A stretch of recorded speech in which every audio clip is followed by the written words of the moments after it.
Uh-oh. Oh, here we go. Look at this. Wow. All right. I'm gonna put this on as well. So hopefully we're gonna get some people coming in soon. And they can tell me how horrific the audio levels are. Um, let's see. What is... Y'all are gonna see a very janky setup for a little bit. Stream settings. Copy. Okay. I'm gonna pull up Discord. Ooh, that could have been much worse. You all see some behind the scenes there. Alright, I'm going to drop this in. Do I have access to announcements? Tour announcements. I definitely have access to tour announcements. Let me ask Odin if I can. Odin. Hi, Odin. Can I... Yeah, everyone's seeing my... thing.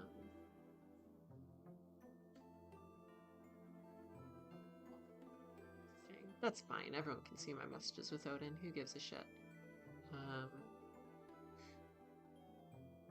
Okay. Can I stream... Can I put my stream in tour announcements or elsewhere? Definitely shouldn't have my DMs with Odin just straight up on here, but it's fine. Got some Smogon Draft here. Oh, we got people here. Yay. Okay, can people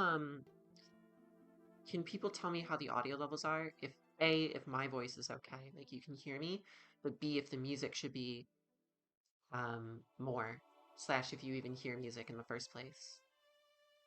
That would be nice. Let me know. My audio is rather quiet. Okay, I can't really fix my audio, to tell you the truth. My audio is at like the maximum level. I can try and like bring the microphone a bit closer. That might be better. Does that like help at all? Let me know. Turn myself up. God, this is just... What a nightmare. Let me see. Properties. Snowball. Defaults. No. I also got rats running around, so get ready for that. Properties, maybe? No.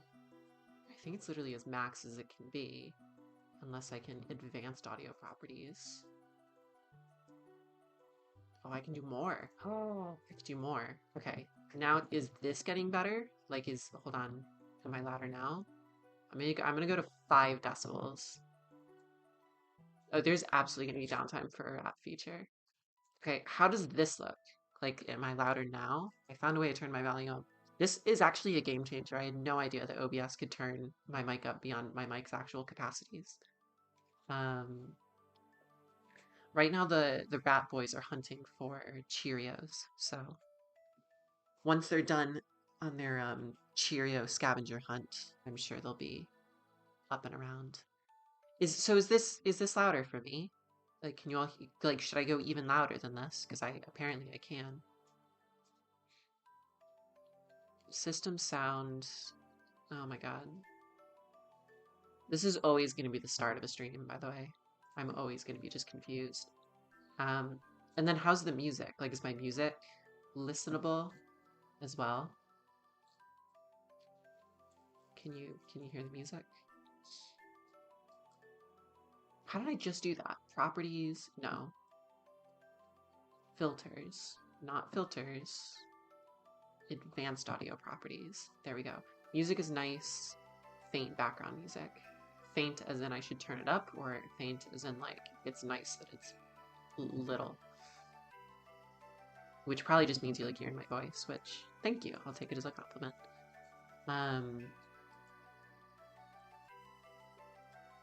Bro, Odin's not even fucking responding to my shit. That's crazy.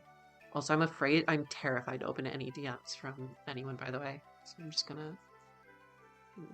to move this over this way really quick. And hopefully that's fine. Right, you all can't see my DMs now. No, you can't. Good. Can you link your stream? Yeah, there you go, buddy.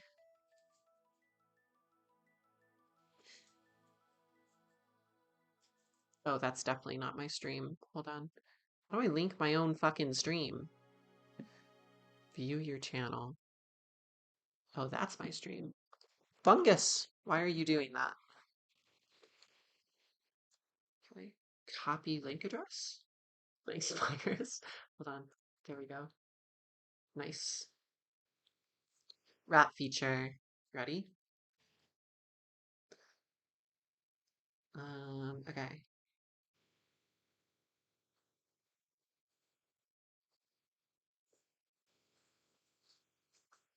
I'm gonna keep Discord up there. Okay. Live rat reaction. So music, hold on, I need to catch up. Music is nice, faint background music. Faint as in it's not like watching Interstellar where you can't hear dialogue over the music. So music is good. Leak our DMs right now. I don't know if you've even said Rat W live rat reaction. Okay. If anyone has any issues with um like audio levels or anything, just tell me and I will adjust during the stream. Um, I think that's the best I can possibly do for you all. So I'm just gonna try and get back from Odin. I need to figure out where I can put this in the content channel. Okay, that's fine. Okay, I'll do that.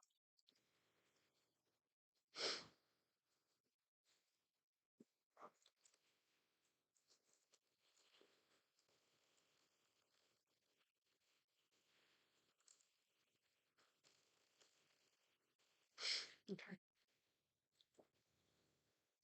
Very nice. So I guess it's gonna go in the Smogon content channel. I'll also plug it in my own server. Not in my cult. Addy is live. So the auction.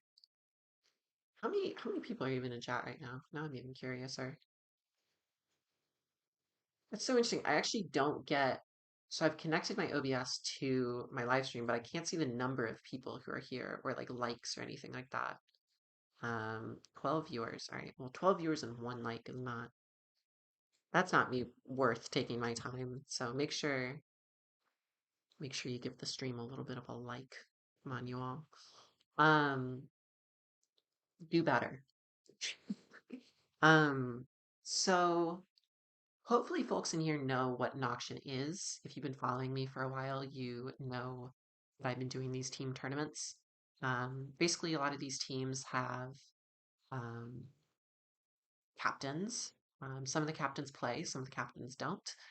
And uh, they cost a set budget, and then there's a number of credits left over for you to bid on a bunch of different players who have signed up for the tournament.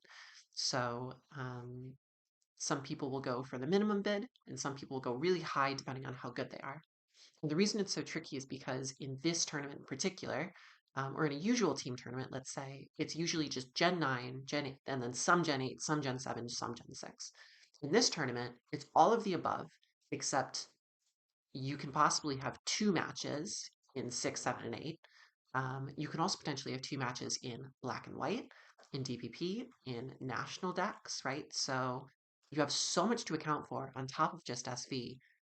It definitely makes this a very tricky and complicated option because you're trying to basically cover as many tracks as you possibly can in order to um, get the best possible team. So the reason I'm doing this is A, I'm not competing. This is like the first team tour in a while that I'm not competing in.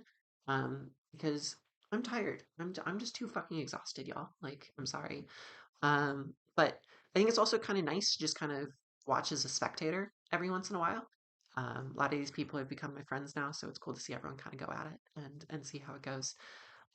So, as the auction goes on, I'll try and commentate what looks like strategy, or what looks like, maybe a big blunder or a big steal, but may also maybe highlight some of the players who are being nominated and what their recent successes have been, or lack thereof. Who knows? Um, it's very possible some people get nominated that I don't know, but I feel like I know the team tour tournament scene well enough for me to give better insight on this sort of stuff than most. So obviously, I know this isn't the main sort of types of content in the channel, but I figured it would be something nice to do for Smogon to have some of this commentary for the auction. Is there a salary cap in this league? So this is what's interesting. I was about to show you all this. So I made a trusty little thing because obviously the um, this is the auction here on the right, this thing. So it'll start to get moving and people will nominate players and draft them, etc.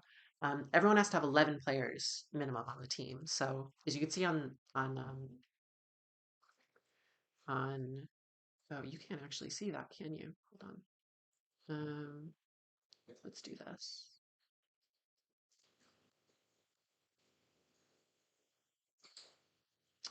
Oh, this is annoying. Okay, give me a second.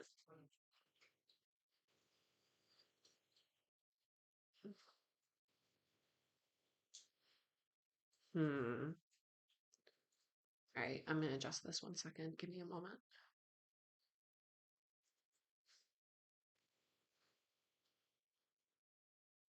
This is really, really annoying. I actually think I'm gonna do, can I add like columns to the left for no reason? Like, can I do that? Yeah, I can. Okay. So, um,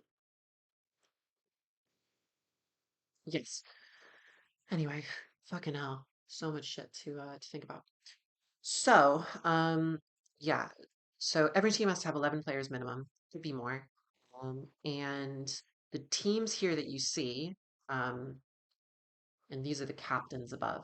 So the ones that are bolded are the ones that are playing or bought in, which means they bought themselves for 18K. So everyone has a budget of 110, and you can buy in two captains maximum. Every single team bought in two captains, except for this one team, Ragey Bolts, which bought in zero captains.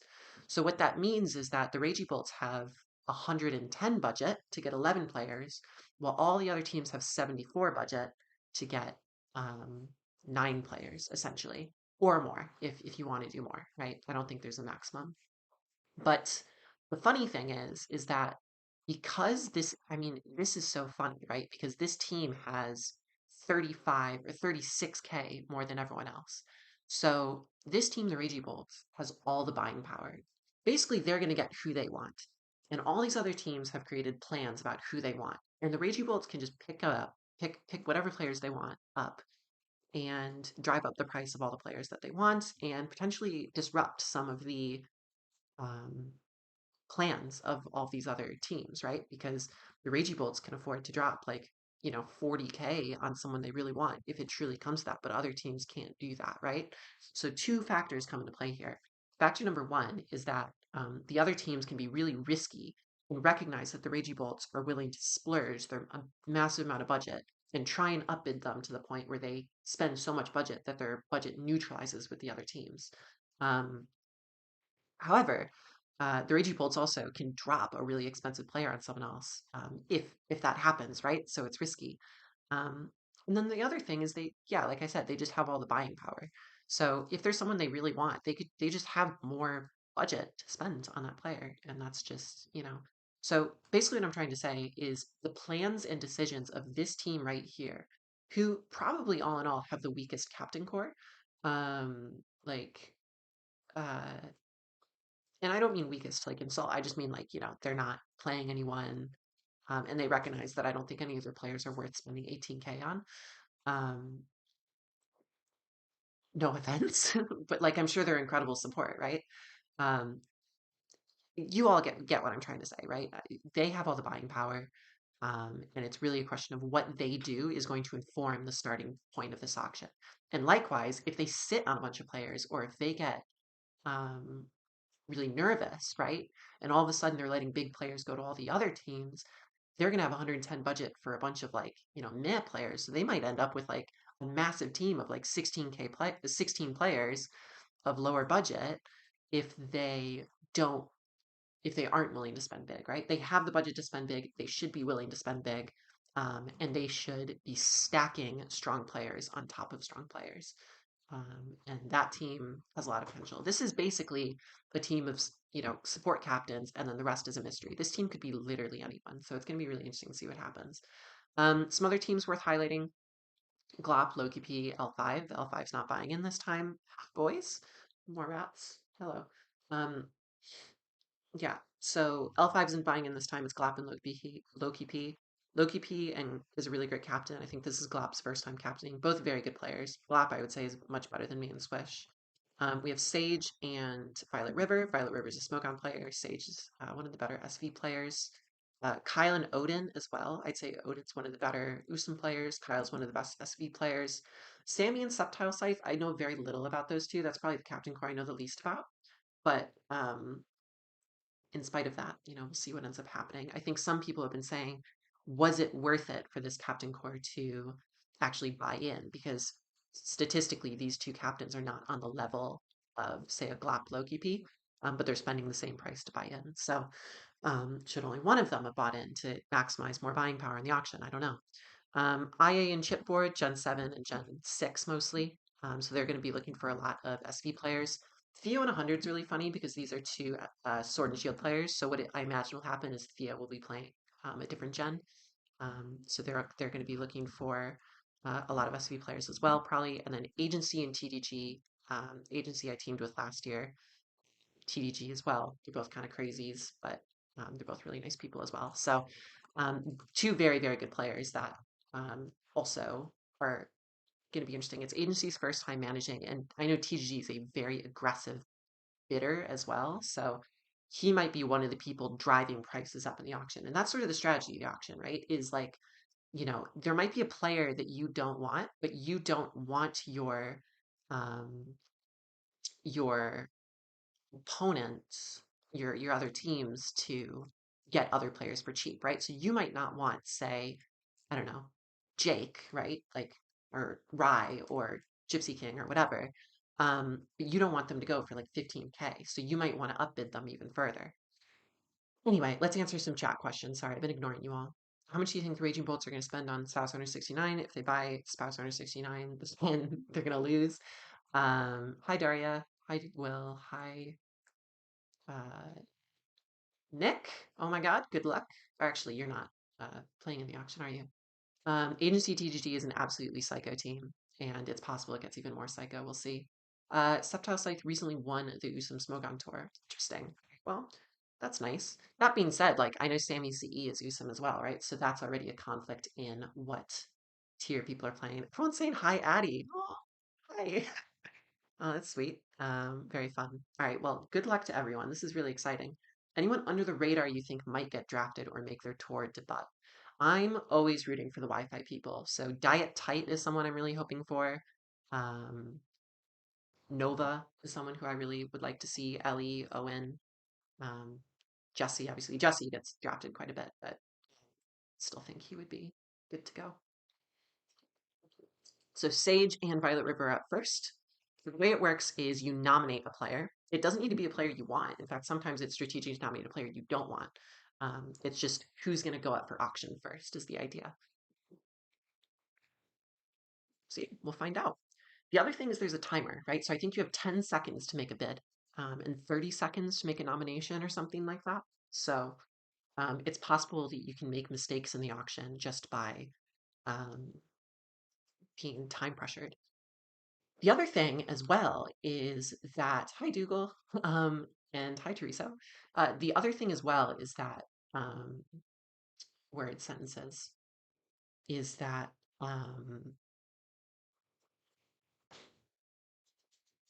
some people, I think this has happened in both DCLs in the past, can literally mistype a number, right? So you don't put in like 12,000, you just put in 12, right? But if you accidentally put in like 23 instead of 12, you're spending 23K and all your budget. So you not only do you have to be really conscious of the time, but you have to be very, uh, yeah, you have to be very conscious of the time, and you also have to uh, not miss input because you could get absolutely screwed. First nomination is Nick, who's also known as Panda or Double A. Very good player, very good SV player. Also managed to upset me in a Sword and Shield game last DCL. So someone who's very capable at a lot of different tiers, mostly SV and SS, maybe not Dex as well. I'm not sure. But he is definitely going to go, I would say, probably for 17K. I want to guess because he's very good. He's a proven leader. He's incredibly active. He's someone who is going to support all the different slots, but he's also a very out of the box thinker. He's a player who really has just wacky ideas that no one else would think of that just end up working. Like I remember he beat me in Swish, and I think the video is on the channel. He beat me in Swish with like a grassy terrain, grassy seed confet, um, which ended up being really, really scary. Um, so interesting bids right now. So obviously we have J Scarf bidding on Nick because they've teamed a lot in the past. But we also have the Ragey Bolts voting on Nick as well. And remember, like I said, the Ragey Bolts have all of the buying power here in this auction. So that's really nice. Yeah, 3K toxic because people looked away. Yeah, exactly. Like if you're not paying attention, you could miss it. So he's gone over 18K. My prediction was 18K. Um, but I think it's possible that one more upbid here. No, 18.5. So my prediction was about correct. Maybe about 500 under, but I'd say that's pretty good. I'm doing pretty well. I'm gonna play a little game with myself and guess how much people are gonna go for. So 18K to the Ragey Bolts. I know it's Nick, but I'm just gonna put in Panda because I know him as Panda, if that's okay. 18.5. So as you can see, now the budget is updating. So now with that purchase, their budget's definitely updating a bit more. Next is Gypsy King. Gypsy King has been around the you know tour for a very long time. Lux puts in a 19.5, which is incredible and hilarious. Literally the top bid is 19.5, and they got Gypsy King for 19.5. That's fucking insane. Um, wow, that's crazy. So that's literally what I was just talking about. They just didn't notice that Lux put in 19.5. Other people were bidding and they didn't notice. So, like, that's why you have to pay attention.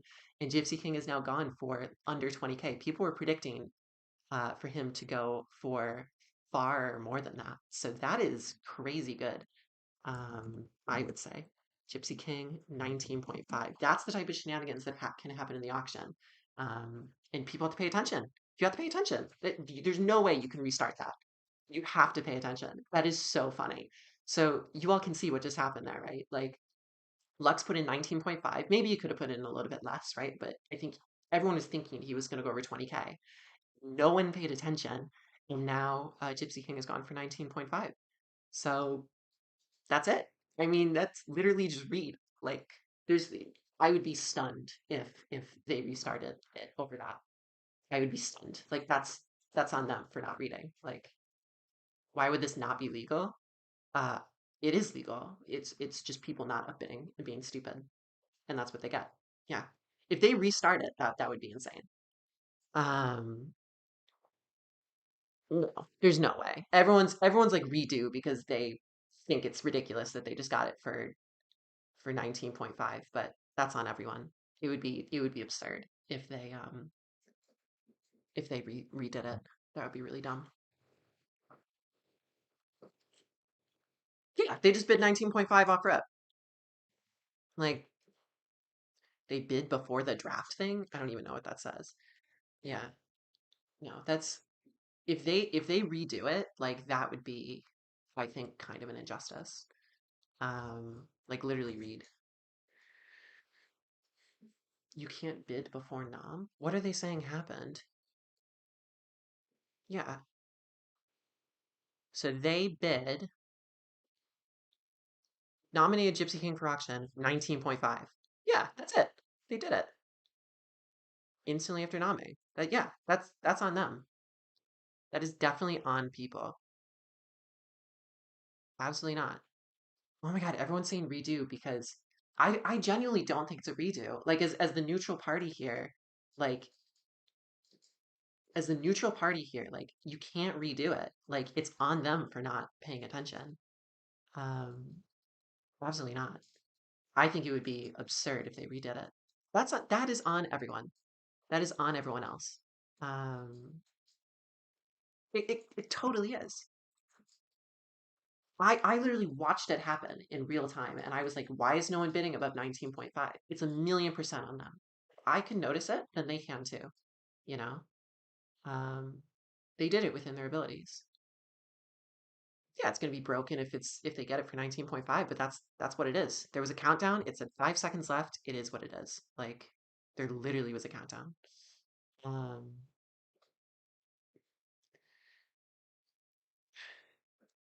There's always some drama within the auction, but at the end of the day, like, yeah, it's standing. Yo, Gold Mason just disappeared. He started the auction and then disappeared. Um,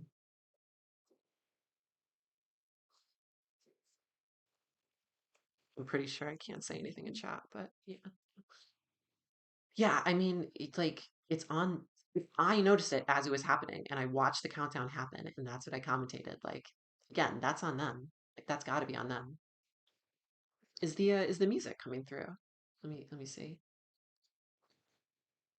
Oh, I totally deleted the. I totally got rid of the music, didn't I? Um, okay, hold on. Let me um let me do this really quick. Sorry about that, y'all. I totally got rid of the music. Oh well. What am I looking for? Mystery Dungeon music?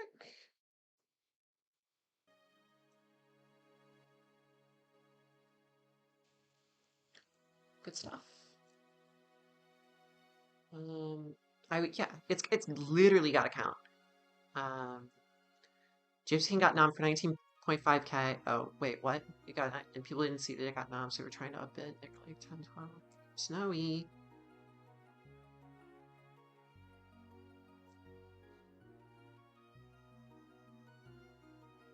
It's always been fucking 10 seconds. Like, people are just losing their shit. People are just angry that they let it happen. It's 1,000,000% on them. Well, that's, like, this is completely on them. Yeah, this is just like the toxic bid. There's no read. Yeah, Gold Mason is like, yeah, there's absolutely no redo here. This is absolutely on them. Absolutely. Yeah. Literally learn to read. Like, I think the other captains are acting like this is like some kind of grave injustice because they are like stupid and let it happen, but like this is 1,000,000% on them. Do you want a Cheerio? You have a Cheerio. You a Cheerio. There you go. Good boy. Um yeah, the other captain corps is saying redo. It's just redoing because that's what they want to do. Like, because they're upset that they let it happen. But it's their fault. It's 1,000,000% their fault. You're a manager and didn't up it. That's a skill issue. 100%. Gold Mason is 1,000,000% right on this. Mind Gaming, 9.5. Wow. Wait, are people not upbidding on this? Mind Gaming, SV player, very strong. I think went 6-1 or 7-1 potentially last DCL. Mostly a Smogon player, not known for Draft Week, but very talented and can beat a lot of people. So, um, yeah, Snowy, what do you I think my prediction is going to be that he goes probably 15K, but it might go higher if there's a bidding war. You can notice it's just Theo and TTG going back and forth on this. So my prediction was 15K. Is it going to go to 15K?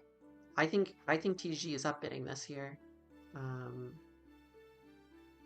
14.5. So yeah, 14.5. Less than I think most people were thinking Mind Gaming would potentially go for. Buddy, do you think there's any chance I'm drafted? I'm not gonna lie, I actually don't know who you are. Let me know what your Smogon name is or whatever, because I just don't know people by their YouTube usernames. Tech Frokies is Jake. I teamed with Jake before. Jake is fucking awesome. Genuinely incredible teammate. Mind Gaming, 14.5. It's probably a steal, honestly. Jake going up to 16K. My prediction for Jake was in the end was actually 20K because I think Jake is such a good teammate and very good at Oris, very good at Usum. He played it for Usum for us on Judgment Day last year. But the other thing too is he was very, very good at he's very good at DPP. He was very good at DPP for us. Or not for us, but he is good at DPP, I guess is what I'm trying to say. And that's something that's particularly relevant this auction. So yeah, 22.5, very strong player here. I think TG is going to let that go for 22.5. No, he's not. 23. I think that might get dropped. I would be surprised if L5. Oh my god, 23.5. Look at that. Jake is fucking awesome. Let's go. I think that's incredible. 23.5.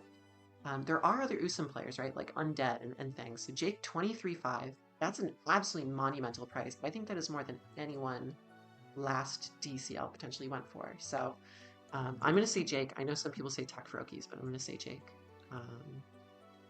23.5. And, oh, you all can't see that, can you? So Jake, 23.5. You naughty boy. Lax is nominated. So Lax, very similar to Mind Gaming in that mostly known for DPP, but Lax has a bit more draft league experience. The difference is that Lax has specifically signed up for Black and White and DPP, but what he's also signed up for is potentially playing some SV Nat decks as well. But he's locked himself out of his best tier, so he probably ordinarily would go for something like, you know, maybe 23, 24K. I think we got him for 19K last season, which felt like a steal. But obviously his price will be lower this time because he's locked himself out of SV.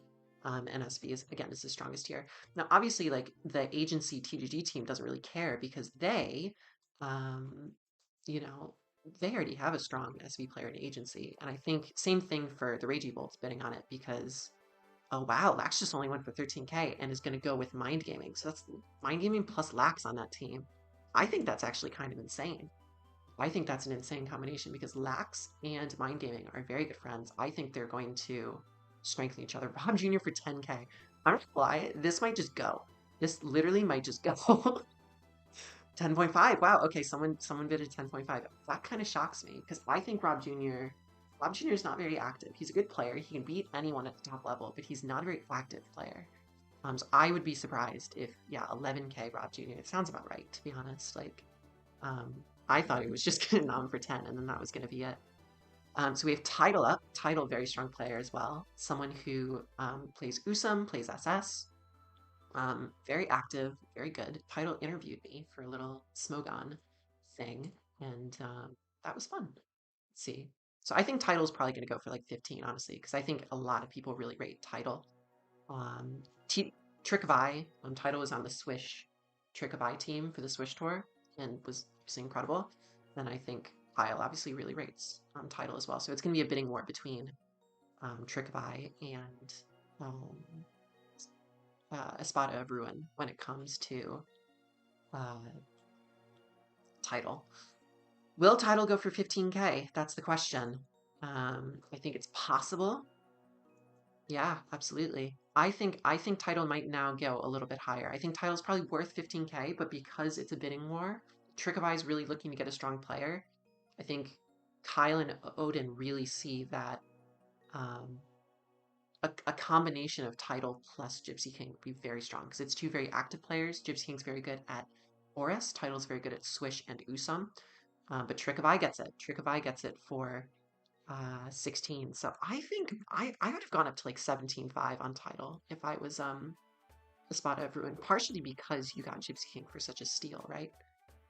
Sharky King is up and just goes for 3K to the Spectral Thieves. So Sharky, decent player. I haven't actually seen him in a team tour, but bid Sharky's pretty crazy. So some people will nominate players for quite cheap, just because they think everyone's trying to fill out their top tier players first. But if you feel like there's a player who's going to be a steal, then 3K. Yeah. Vikiyama is up at 8K.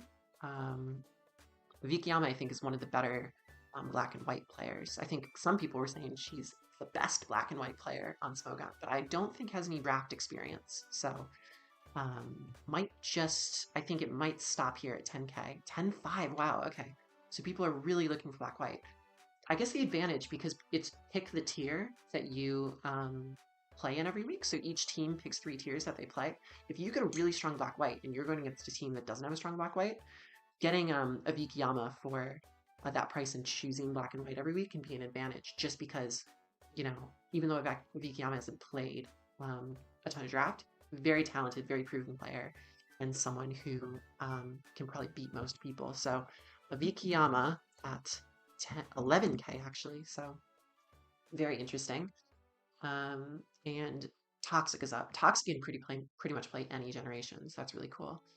Oh, you're Orn. I think you might get drafted. I think I heard your name floating around in some chat, so it's very possible you get drafted. I'm not sure. I think you should get drafted. Like, I'm pretty sure every time you played me, you've like beat me, which I think is a good threshold for getting drafted. Hi Nova, Hi Volt Ninja. Lax plays Nat decks on the offside, so yeah, that makes sense. Yeah, SPL is also a major factor. So SPL is going on, which is this, but for like all the Smogon formats, like OU, UU, all the other gen. I don't think it's UU. I think it's OU in every single generation. And people usually focus on that. So a lot of Smogon players like Lax, like Mind Gaming, although Mind Gaming I don't think is playing. I think he's just captaining. But Lax, Avikiyama, potentially some other players like Rob Jr. as well, will probably be prioritizing um, SPL over WL. So that's just something to bear in mind. Um, Toxic has been bought by, this is Toxic, Hisu Apolog, by Spectral Thieves, and they got a pretty strong team. Sharky, Avikiyama, Toxic. Three very strong players, three very different price points. Rai definitely, I'm surprised Rai hasn't been nommed. Rai is my co-captain last DCL. I love him. I love Rai so much. So I would be very not surprised to see Rai go for maybe 20 or something. What I'm kind of surprised about is this, and it goes back to what I said earlier. I think the Ragey Bolts are not doing very well right now because yes, they got Panda, but you really had the capacity to be the ones upbidding Minds Gaming. You really had the capacity to be the ones upbidding Lax, even Toxic, right? It's pretty surprising that they haven't gotten them yet. I think, now Rai might go to the Ragey Bolts here. I think this is the player that Ragey Bolts need to get. If Ragey Bolts don't get this player, I really think they'll have a bad season, to tell you the truth. But if they get Rai, I think they can possibly have a good one, because I think Rai is arguably one of the best Auras players in the pool. So I can see Rai going for a ton here. I I understand why Sage is going for him, but I think they have the budget. They literally need to go for Rai here because otherwise you just have so much budget for no one. So I think I would go up to 30 for Rai at least. I think that's absolutely worth it. 27 for Rai is definitely crazy. Um, Definitely go 27.5. You have the budget for it. Why wouldn't you do it? You have the budget for it. Wow. No, goes to the Plunders. That is the last team I expected to get Rai, to tell you the truth. So, man, love Rai. I think he's a very good player. I don't think he is going to be as active on this team as he would be Judgment Day, where he's captain and things like that. But we'll see, I guess. Clean, very good guy. I think he's also a Smogon player in SPL, so probably won't go for a ton, and he'll probably go for like 10K maybe, but um, probably not more than that. I'd be pretty surprised. Um, yeah, I think the Ragey Bolts losing Rai there might lose them the season, to tell you the truth. So one of the things is that I've never seen these teams that don't buy a caption auction well. Well, if you have the budget, the point is that you have to like spend big on these players, right? You have the budget to go 30K on Rye. But if you're not gonna if you're not willing to actually drop that price, then yeah, what's the point? Like you need to have a good player there. You have to have upbidding potential. Like if you have all of the financial power and you don't use it, like that's just what it is. Like you lose, and you win or you lose team tours in the auction. People are like, oh, you make the team, and then it comes down to the draft. No, it's the auction, because it depends on the skill and quality of the players that you get, the dedication, the focus. Yeah, Ragey Bolts get clean for 11. I mean, okay, but is Nick plus clean the actual, or Nick plus Nick? I think they're both called Nick. Is Nick plus Nick the actual combination that you're gonna get with a 110K budget while everyone else has 74K? Like, I just don't think it's good. Undead, 6.5, 7, 10, 11. Let's see. Undead for 11 would be a steal. I think Undead might go for like up to 20, to tell you the truth.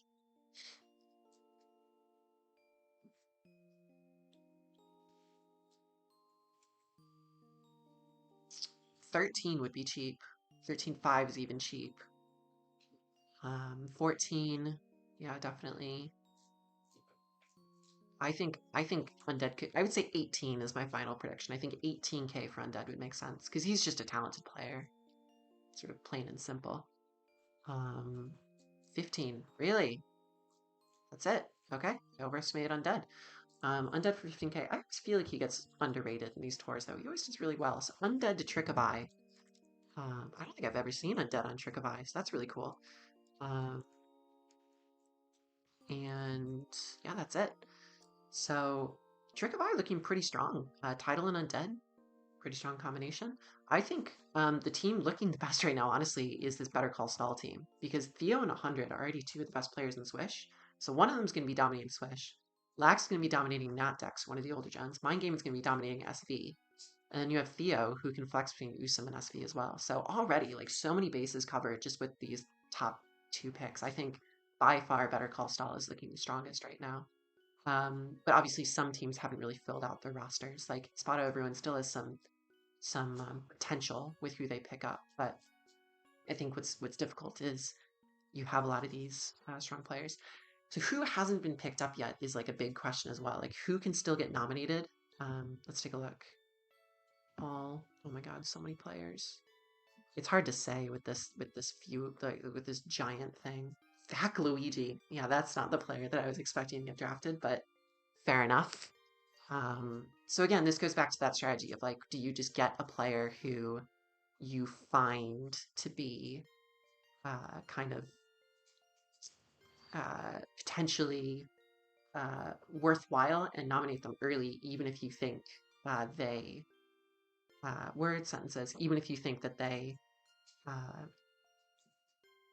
aren't a top bid, right? You might want to nominate them earlier in the auction, just because you think that they're talented, right? So Fac Luigi for 6, very interesting. Agent Flame, there's a top tier player in SV, someone who makes a lot of sense to go. Zooch is someone who can get nominated soon, potentially. I think that's someone who's in my mind. Helm as well. Helm's a very good player. Agent Flame going for this much is definitely interesting to me. So Agent Flame, I think, is always a good player. I think Agent Flame's issue though is that she is not a like top team leader. So if you get Agent Flame for like as your max bid player, I don't think she's like a leader on a team like someone like Nick is, or someone like even someone like Tidal has the potential to be that team leader. But I don't think Flame can do it as much because I think I teamed with Flame, and Flame is very talented and very strong, but not someone who I think would like. I don't think Flame would ever captain, for example. 17-5 for Flame, but for the Ragey Bolts, I think that's probably the best case scenario both for Flame and the Ragey Bolts. Like I said, the Ragey Bolts have all this budget; they need to spend it somewhere, and Nick and Flame work very well together. I think Nick brings out the best in Flame. So I think that's a good pickup. I think this is a team that I would expect to see on a team with 74K budget though, not a team with 110K budget. I think if you have 110K budget and you are not picking up one of the top 5 players in the auction, like you're kind of doing something wrong. Right? Because it doesn't matter if you end up having like 13 players in your team or whatever. Like the point is that you're not weaponizing the budget you have. You're not upbidding players like Mind Gaming who went for 14K. So I don't know. Right now, to me, that's looking like the weakest team still, but Flame helps them, is I guess what I'm trying to say. I mean, I will say, as much as I hate to say it, because I love Ride to Death, like the Sage and Violet River team is also looking quite weak, just because of how much they spent on Rye. But they could fill out the rest of the team with a lot of budget and with a lot of value. So I can't really say anything. But yeah, 27K on Rye, not captaining, is definitely an interesting choice because Rye is not going to be, at the captain level of activity, regardless. Blitz is interesting. Blitz is a very good player. I've actually co-captained with Blitz in Draft League World Cup. Very strong player. I think he only wants to play DPP this tour, so his value definitely decreases. Otherwise, I think he would be like maybe a 14, 15K player. But just playing DPP, I'm not sure. Unless it's a price tank, but I don't know. Seems like a joke. But also, like, Blitz has price tanked himself before, so I think him going for this much is kind of fitting because you already know he's going to show up in like SV week 1, so I'm not surprised. Yeah, this is just every week Blitz, but he allegedly only wants to play DPP, but he hasn't locked himself out of other tiers. So I guess 10K is like safe for him, you know what I mean? But yeah, Blitz, I think Blitz kind of does this thing very often, which is that he says something that makes him lower price than he actually should be. It's hard to forget the DPL run, but the DCL run for Flame was inconsistent, if I recall. Yeah, Flane, I think, went 4-2 in DCL, started 0-2 and then won out. But Flane was not on a very good team in DCL. Flane unfortunately went like 1-3, maybe 1-4 for us in the Swish tour. But obviously that's Swish and not SV, and Flane is a lot better at SV. So Sage and Penguin are sharing the same board. You play 8 per week. Yeah, exactly. So I don't know. Am I right on all my budgets, by the way? 44, 5, 47, Ragey Bolt 63, Espada Ruin 54, 5. I expect a Rage nom soon. I think Rage might go for like 5k or 6k. I don't think he'll go for like 10k or whatever.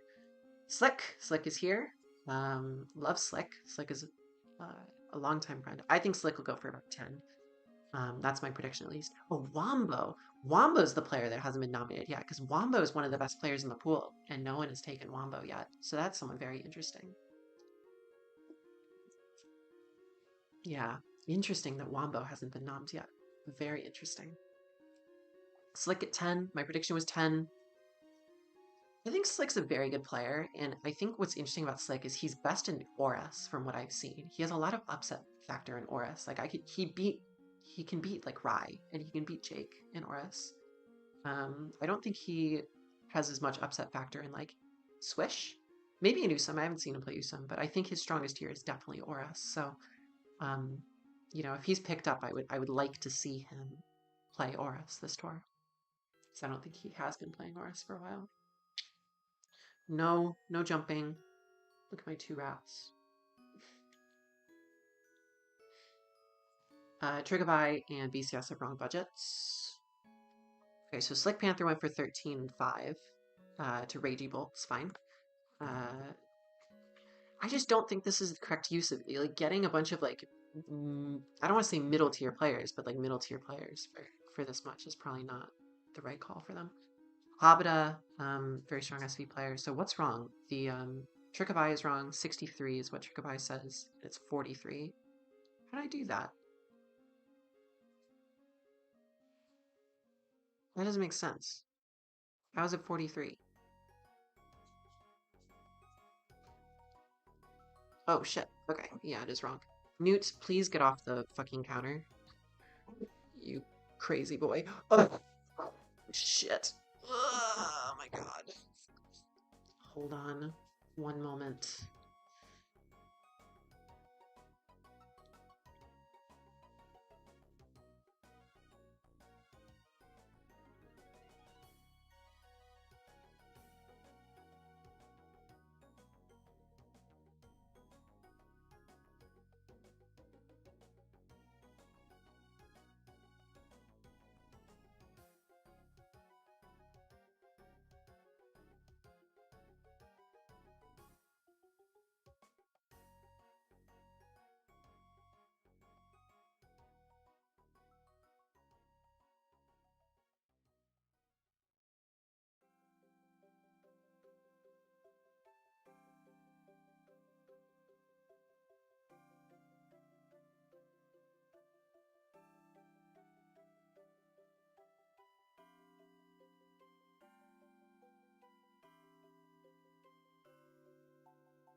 Wow. Okay, I was just talking for no reason. Um, yeah, so Newt just jumped up onto the coffee table with no support because he has jumpy little legs and spilled over a giant glass of water. So well done. Um, okay, so I need to go back in time. Agent Flame went for 17.5. Blitz went for 10. Slick went for 13.5. Habita went for, what should Habita go for? 15.5 to Spada of Ruin. Interesting.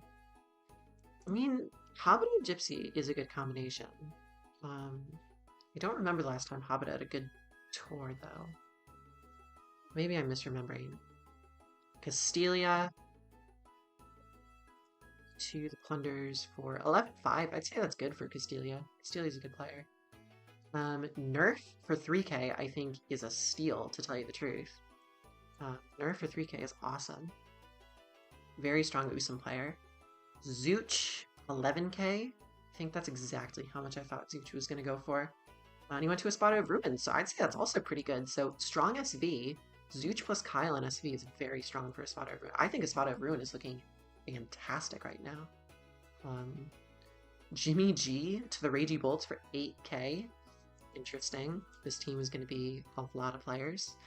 And now Street Cred Cookie to the Ragey Bolts for... Yeah, it just... Is this the correct strategy to do the rate to just get a bunch of like 8k players? I don't know. Like, I just don't think it is. Yeah, I'll show Newt in a little bit. 7.5. Okay, so Halu for 9 is pretty crazy. Halu is not signing up to play. He's signing up to support. Apparently he is very good support.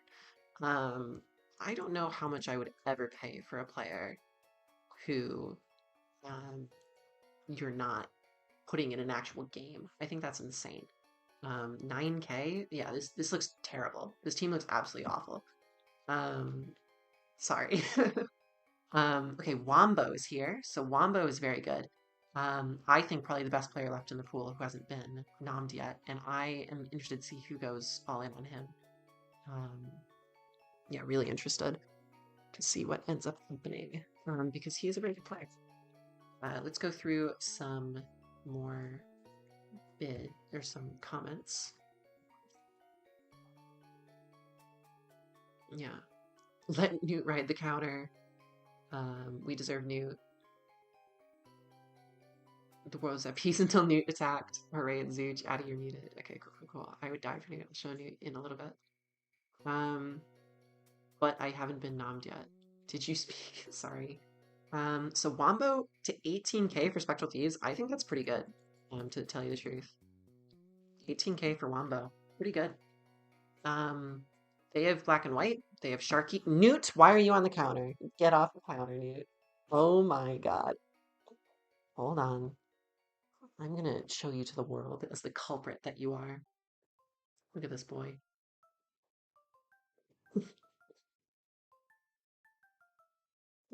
Look at this child. Look at this troublemaker. You are a little troublemaker, aren't you? Make me pull my hair out. I'll lock you up in a cage if you don't behave.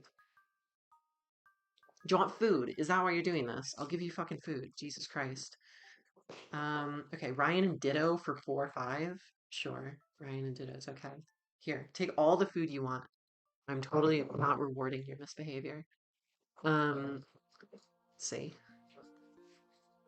Okay. AM22.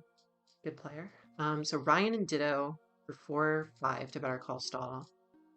Ryan and Ditto. Strong player, upset IA in DCL last season, so very good. AM22, also strong player. Probably mostly Oris, right? I would think. I think AM22 actually beat Rye last season, so maybe it was DPL that happened. Either way, yeah, strong player. Surprised he's going for this much, though, I will say. Like, I think he's probably more like a 5k player. I don't know, but I haven't worked with him personally. I've just sort of seen him play. I don't think he had a great showing in the Swish tour, which is what I'm recently going off of. So 9.5 Terra Infinitessence. Again, kind of screaming to me that this is not a good team. I don't think this team really has a standout player. You have Rob Jr. for 11, who's going to be super inactive. You have Nerf for 3, who's probably the best pick on this team. You have AM22, who I don't think has had like exceptional performances. Then you have Halu, who's literally not playing at all. So, oh yeah, I don't know. I got boys eating out of my hand. All right, so Better Call Saul is up. Yeah, so now it's a question of who's left, really. Like, obviously, some people here are still left. Phonytail's still left, but let's take an actual look. You know, this tour isn't as strong as DCL, but there are still some strong players in it. Who am I surprised hasn't been nominated yet? Harris makes a lot of sense. GXE, very strong Smogon player. Meta, I think a lot of people rate. I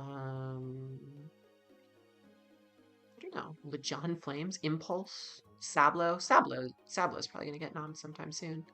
Yeah, so this is what I mean. Is I think the skill level kind of doesn't fall off, but it's sort of we're at another sort of threshold here. I think Wombo is sort of the last player who I could have seen going for over 20K that got picked up. So Helm, yeah. So Helm, I would say is like definitely one that it was only a matter of time.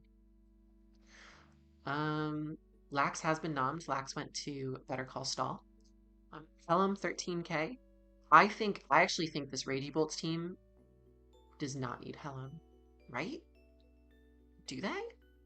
Because that's 3 SV. I guess Nick can play Nat Dex, or Helm can play a different tier, but that's 3 SV. That's your 3 top players in Panda, Flame, and Helm are all SV players. And then you have Slick playing either SS or Oris, and you have Jimmy playing SS or Oris, then you have Cookie playing Usum. But none of these are like standout players. Like Nick is a standout player, I'd say, but like he's not like I don't think he's like Rye or like Jake or whatever. If it was Panda plus Jake or Panda plus Rye plus Flame, then that team would look very strong. Don Fantastic. No idea who this person is. First person in the entire tour that I have no clue who this person is. Best DPP in the pool apparently. I guess we'll find out. He's not like Rye Jake or Ponytail. It's true. We'll see if Ponytail even gets nominated. People may have glossed over him. I don't know if it was okay for you to drink that water, because I think it was the water that was used for like paint or something. So I hope it's okay. It's okay, boy. You are incredibly naughty though. You're going over there. One moment, you all. I'm going to just check the state of my this.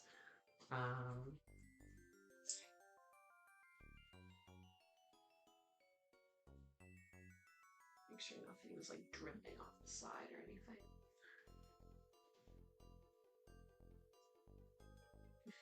What the hell is wrong with you two?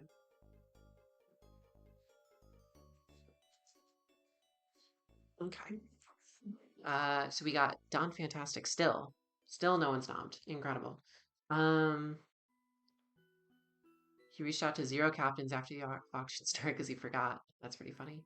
Cookie's locked out of Usam. He's only SV? What the fuck is this team then? This team makes 0 sense. I mean, this team is not as bad as this team, but this team makes 0 sense. If Cookie's genuinely locked out of Usam, okay, Bobbert. Bobbert's the GOAT. I fucking love Bobbert. I think Bobbert is not just a good player, who we had for min bid last season, but he's incredible sport. He's incredibly active. He's just a great player as well. Love Bobbert. Very strong. I could see Bobbert going up to 10, to tell you the truth. I think Spectral Thieves, it would be a great pick for Spectral Thieves to have Bobbert. I think Bobbert makes very little sense on Ragey Bolts. I mean, maybe it makes sense because of Usum if Street Cred Cookie can't play Usum, but then what the fuck is Street Cred Cookie playing? Like, what the fuck is this team? Where are your DPP players? Where are your black and white players? Like, basically, like, this entire team has managed to spend all their budget and only have 13k left and haven't gotten a DPP player and haven't gotten a black and white player. What? What just happened? I guess Bobbert's the DPP player? Then who's the Usum player if Street Cred Cookie can't play Usum? You know what I mean? What the fuck is this team? Okay. So, the Spot of Ruin. I think a Spot of Ruin still has one of the best looking teams, to tell you the truth. Really strong looking team. Oh my god, Newt's trying to get on the coffee table again. I'm gonna put you boys back in the cage. You naughty little... Naughty boys. Naughty, naughty boys. I can't believe they learned how to fucking jump on the coffee table. It's unbelievable. 1 year of life. They're almost 1. And they've spent the last year under my nose training themselves to jump on the coffee table just from the floor. It's unbelievable. Vanga Banga. 5k. Apparently an incredible DPP player. I had him when he was playing SV and DPL. He was okay. Trick of Eye Vanga Banga. Yeah, so very interesting. You see a lot of teams already spend their budget. If you told me that the team that was going to run out of budget soonest was Ragey Bolts, I'd be so surprised, but here we are. And we have now Flex Appeal with the most budget in the auction, and definitely, yeah, I know he won the DPP tour, but a lot of people win tours that they're not good at, you know, because the player pool is much weaker in these tours. Oh my, stop. You little ravenous. What is wrong with you?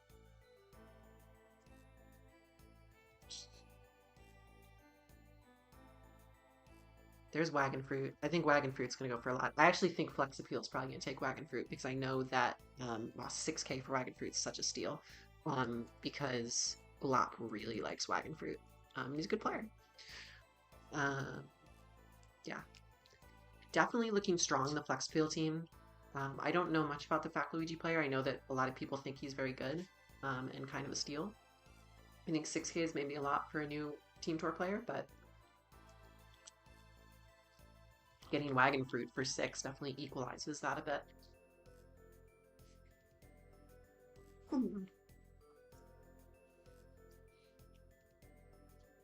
So yeah, sorry, because you all can't see Flex Appeal. That's what they're looking like right now.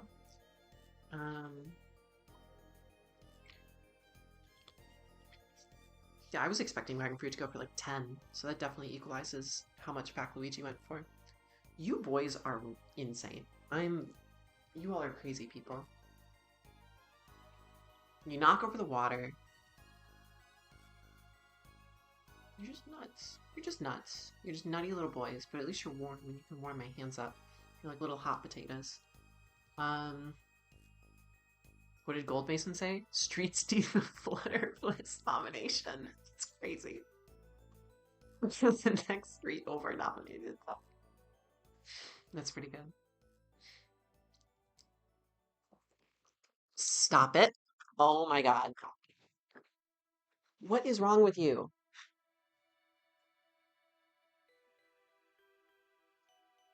What is wrong with you? GXE, yeah. Strong Smogon player, like I said. I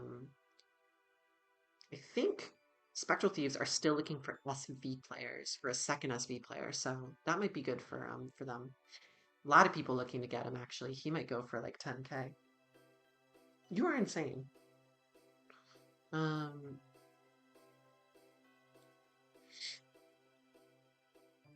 Yeah. 9k? I'd say 9k makes sense. 9k to Better Call Saul. So Better Call Saul just has all of the like Smogon players plus Blitz and Ryan at Ditto. Maybe not the worst thing in the world. 9k for DXE. I mean, these are all Smogon players who have draft experience, so I really don't think it's bad, especially when you have Theo and 100, if they're willing to support. And J-Scarf, obviously, who is a very capable captain.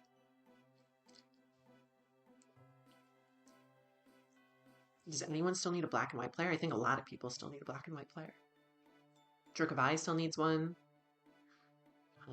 I guess Better Call Saul still needs one if they're not putting lags in it. Denizens definitely need one. Espada of Ruin still needs one. Yeah, a lot of black and white players. Yeah, draft is not nearly, we're not even halfway through. Like these lines here at the bottom are the minimum number of players that the teams need. So like this team needs 6 more players. This team needs 7. So yeah, you have a lot more time. Everyone has a lot more time. And it's very likely many of these teams will go over their maximum. I think there were only 2 DCL teams total who went over their maximum. Bungus. I want you all to meet Bungus. I probably showed you him a few times. He's a very large boy. He's a bit of a chonkster, but he's the well-behaved one. We named him Bungus thinking he was going to be a bit of a troublemaker, but he's really the sweetest one who can do no wrong. I love him. I love him very much.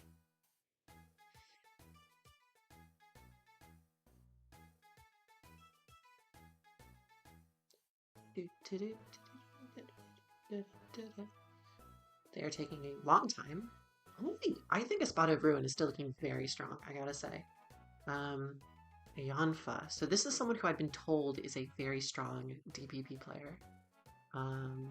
Not sure how strong, but definitely heard strong. So we'll see. I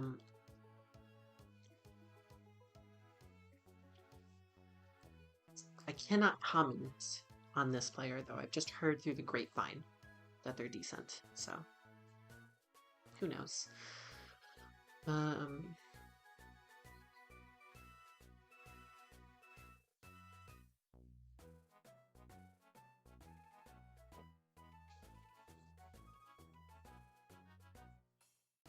Okay, Better Call Saul.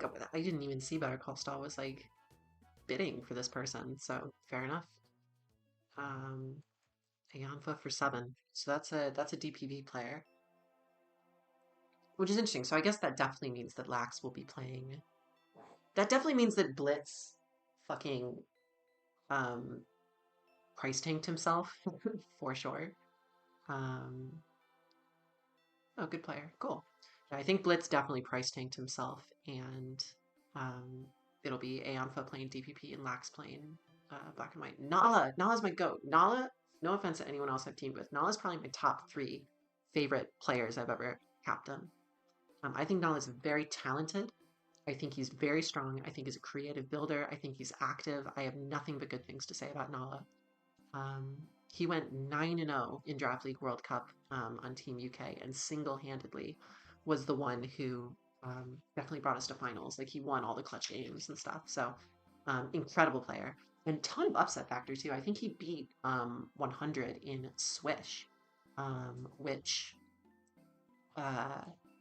is, like, no easy feat. Like, because some people consider 100 as, like, one of the best players out there. In Swish, and then Null is very good at SV. Like that 9-0 season was in SV, and he beat some very good players there too. Yeah, bidding more for Null. I'm not surprised. I would go up to like 15k for Nala personally, but that's just because I think Nala is fucking awesome. So 13.5 is Nala going to go to Flex Appeal? He is going to go to Flex Appeal. So 13.5 for Nala, pretty good, all things considered. And you also have to consider like the skill of the captains who are playing. So like Glap and Loki P are probably next to Theo and 100p, like the strongest duo of captains who are playing. So, you know, someone like Nala who just has a lot of activity and is really willing to just learn and play and do really well. Yeah, like Nala Swaggin Fruit, pretty strong SV combination. Yeah, I think Nala is very talented.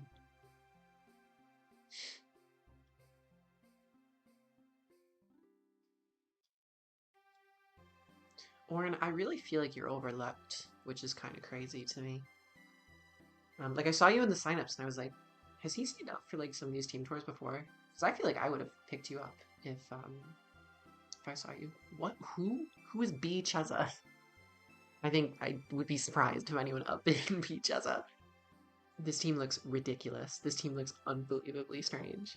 E. Cheza for 3. What? 11, 3, 9, 9.5, 3, and 3 is not a good strategy for auction. Babi. I think Babi is like a Smogon player, from what I understand. I think Babi actually went for like the max bid in Smogon. So you...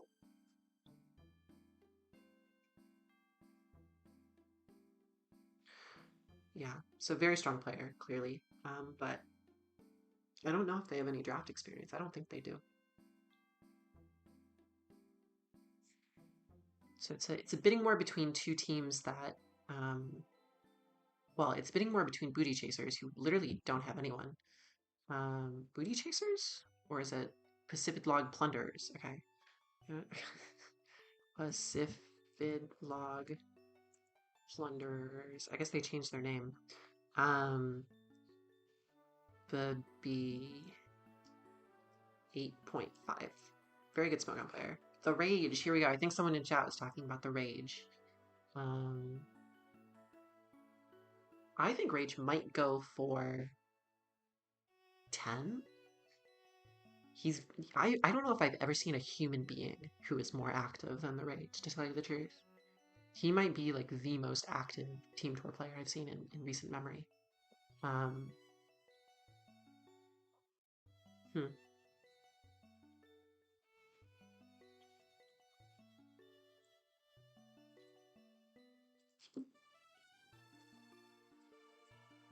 6.5. Okay, maybe 10 was overselling it, but maybe like 8, potentially. You...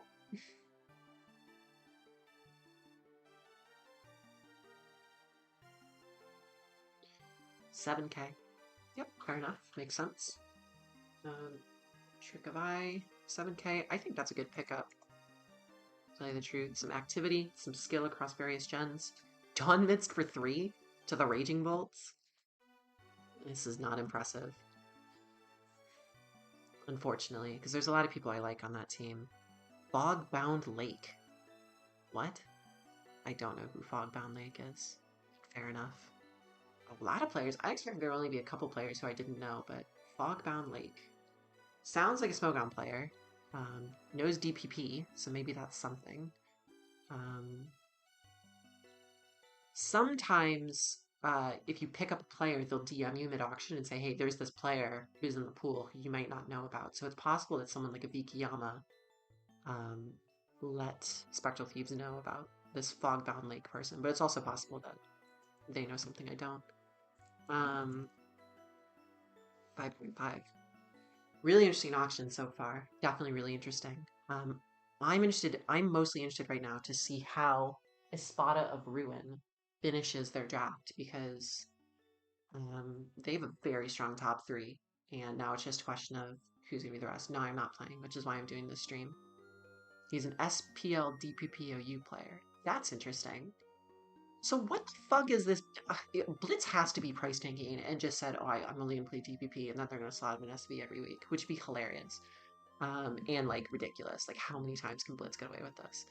But then, like, if this Ayanfa person's DPP and if Fogbound Lake is DPP, like, why are there so many DPPs? What's the point of this?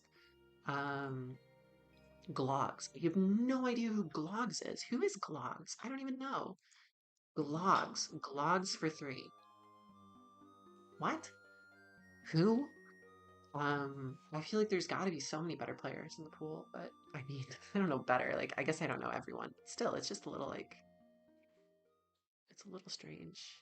Newt, I don't like you doing that. Why are you always the troublemaker? Ugh.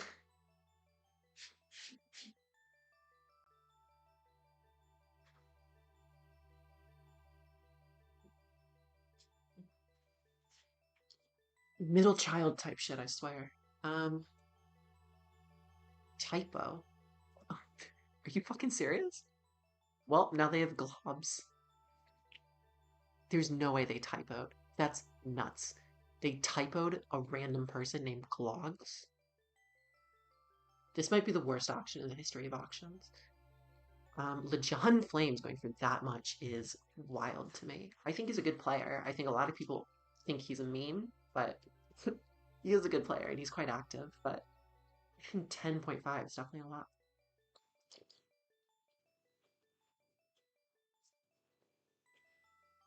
Definitely a lot.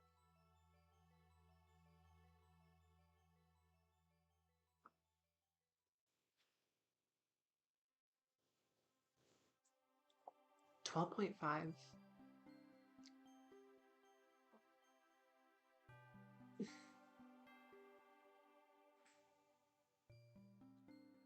Hi, Fungus. Why is LeJon going for 13.5? I mean, good for him, but it's definitely crazy. I think I've only ever seen him go for like 4 or 5K.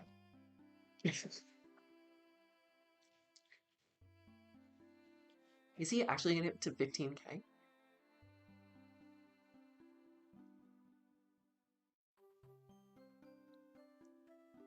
LeJon Flames is now the same price as Undead, officially. LeJon Flames is now more expensive than Undead, officially.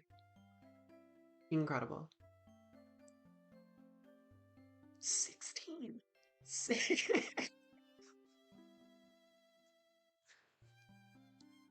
I predicted no one else would go for over 20K. Let's see if I'm wrong. Surely not. Surely that's it. Right? 17. Wow. Is he gonna play Swish? Is that the idea?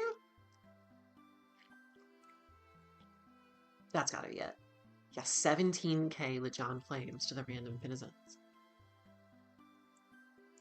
This is a strange looking team. This is so strange. This team makes no sense to me. And remember what I said. I mean, again, no disrespect to Sammy or Sap, but like, these aren't players who have the same, record-wise, statistically, have the same, set of results as some of these other two people combos who have bought in. So you have to find deals here. You have to find bargains. And like, is 17K LeJon Flames a bargain? Like maybe he's so good that like, or you like him so much you want to spend extra on him, but is it a bargain? You can't really afford to like spend big on someone who, is 17K LeJon Flames better than 15K Undead? I just don't know if it is. Like he hasn't had the same results that Undead has had. Um, Sub-Zero is very good, very active, good player. Yes, Halu gonna is 9K Halu who can't play going to turn these people into gods? I don't see it.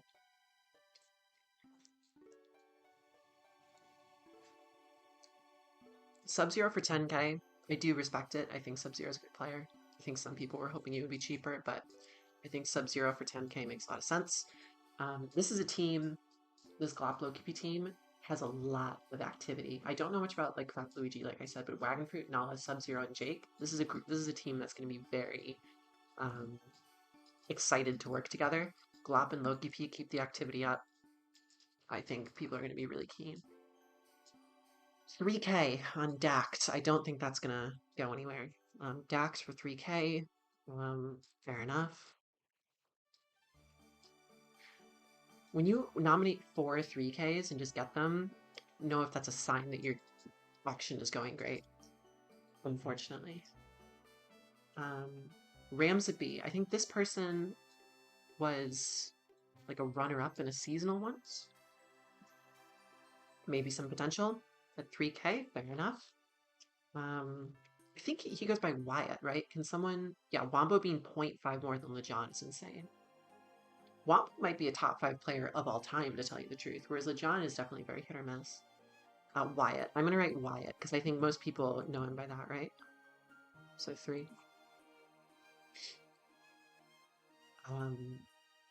Don't know much about Wyatt's game in particular, but yeah, I gotta say, I know I'm comparing apples and oranges because some of these rosters aren't filled out, but the team I would most want to play for right now is the Spada of Ruin. Spada of Ruin's team looks awesome to play on. So I know Hobbit is very good support as well. He said he might not be super supportive, but if he's on a team with Zooch and Gypsy King, like, sounds pretty good. I know Zooch is sometimes a lot to handle, but he's a good player. And for 11, like, that's kind of worth it. Harris. Harris is solid. I've seen some good performances from Harris. 5.5, probably not terrible. I wouldn't go more than like 7 on Harris, I think. I think that would be my maximum probably. Yeah, 6. So 6 to the random Finizens. And now Finizens have finished their roster with 9.5 budget to spare, which again, I don't usually think is a good sign of a good auction, especially when one of these players isn't going to play and it's a 9K player. Your fourth most expensive player can't play, or won't play. I don't know.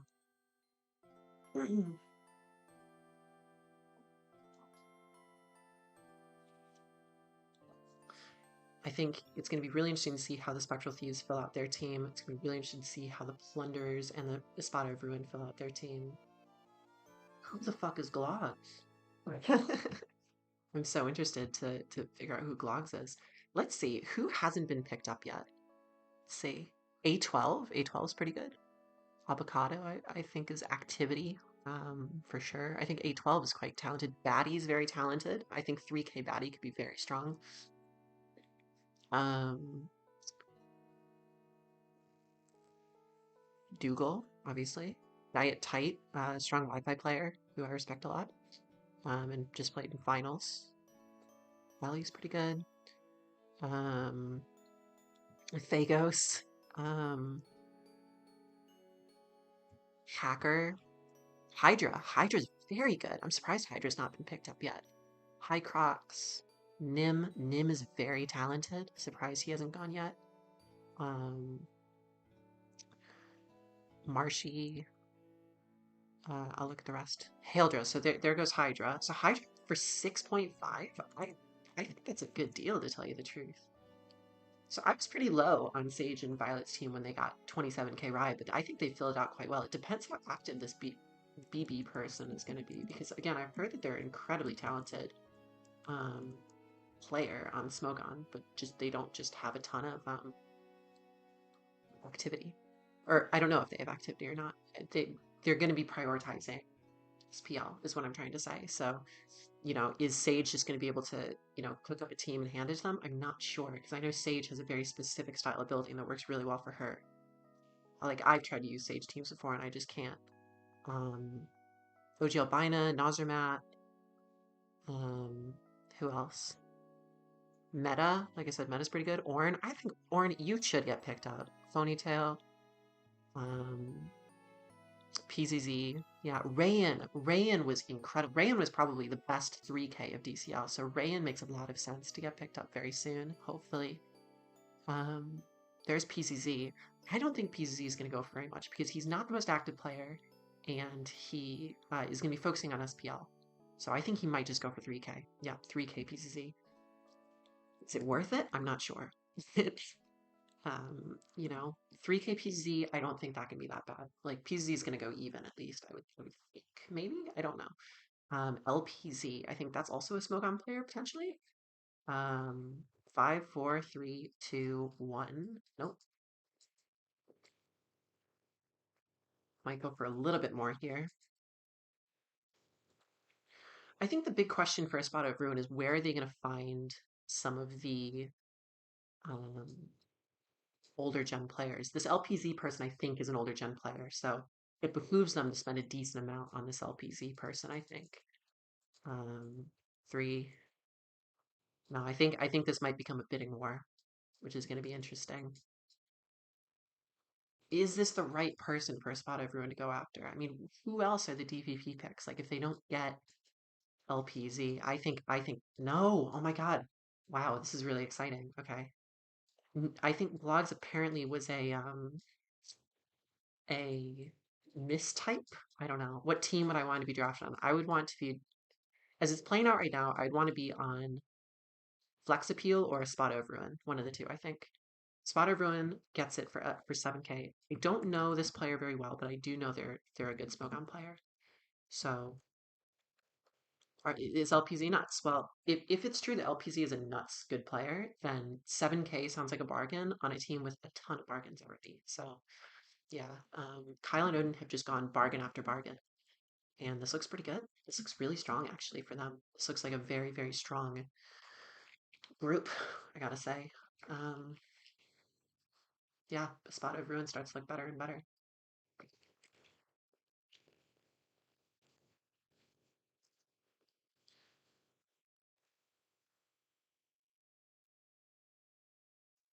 The boys are back in the cage. They just went in on their own.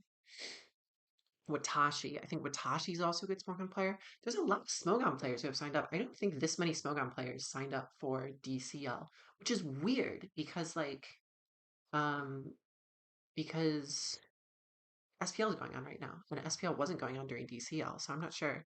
Watashi for 3.5, apparently really good. Um, don't know him too well. I've seen Watashi play in like the seasonals, and I don't think he's performed very well in the seasonals, but apparently he's decent. Glog's sign up is the day they signed. God. Oh, Glogs is gonna like go crazy then, hopefully. Golden Berry. Who? What the fuck is this team? Golden Berry? Who? Like Golden Berry for 3. Okay, there's Hacker. So Hacker is an interesting player, someone who I don't think is very active anymore. But so many people are looking for a flex player now that he might still be quite good. Um, Glog's probably a Zazo alt or something. If Glog starts like going crazy, I think he'll be investigated. So we'll see. The thing is that I would understand if Glogs was a Zazo alt, but the issue is like if it was a Zazo alt, this would not be the team Zazo plays for. Like this team doesn't even like this team asked me who Gypsy King was. It's like they're not gonna know to get Zazo, let alone ask him to make an alt. You know what I mean? So um if it was a different team, maybe I'd be more suspicious, but I think they genuinely are just silly. Hacker for 5, probably fine. Triggerby's looking for more players to round out the team. Um, I'm not sure how Undead feels about being on this team. I feel like this is a very strange team for Undead to be on. Because Undead's usually on a team with someone like Gypsy King, someone like Habita, someone like even like Rai. Um, but I don't think I've seen Undead team with any of these people. There's Sablo. Sablo took a while. Um, I think Spectral Thieves is going to look to get Sablo because they have Wombo for Usum, they have Toxic for SV, I guess, maybe some Oris, Sharky and a Vikiyama. Well, Sharky can flex and so can Toxic, so I think Sablo would dedicate Oris, and then Wombo can play SV as well. Toxic can play SS. Yeah, definitely some interesting stuff. So maybe not the best for Spectral Thieves to be honest, but decent for this Better Call Saul team. Um, Decent for Trick of Eye as well. Definitely a player who Trick of Eye is used quite well. And Trick of Eye doesn't really have an Oris player. I mean, I guess Rage is an Oris player, but still. So Sablo for 8. So I think Sablo was the big player who it's like, why have they been not nommed yet? Um, Nim, there was Nim. I brought up Nim a bit before as well. 4 for Nim. Shade, I think Shade is known as a good player. Impulse is known as good players. The Scarcity guy. Um, I don't know. Yeah, Volt Ninja should hopefully get picked up soon. Void of Darkness. I think Fierce Flamethrower is still in there as well. So Nim. Nim's a good player. Nim has a lot of upset factor as well, is the thing with Nim. So um, decently strong player. Um, might end up going, yeah, is going to end up going to a Spot of Ruin here, which I actually don't think is a bad pick for a Spot of Ruin because that's a Swish player. There weren't a lot of Swish players left in the pool. And again, Nim has upset factor. Nim can beat a Toxic or even Glob. To tell you the truth, like he can stay strong and play Swish and be really strong, especially with someone like Gypsy King support. Habita, like I think Nim's going to do pretty well. Void of Darkness. This is no surprise here. Void of Darkness and Agency Zone are very close, so I think I'd be surprised if this gets upbid to a ridiculous extent. They might go one more on it. They might go 4. Um,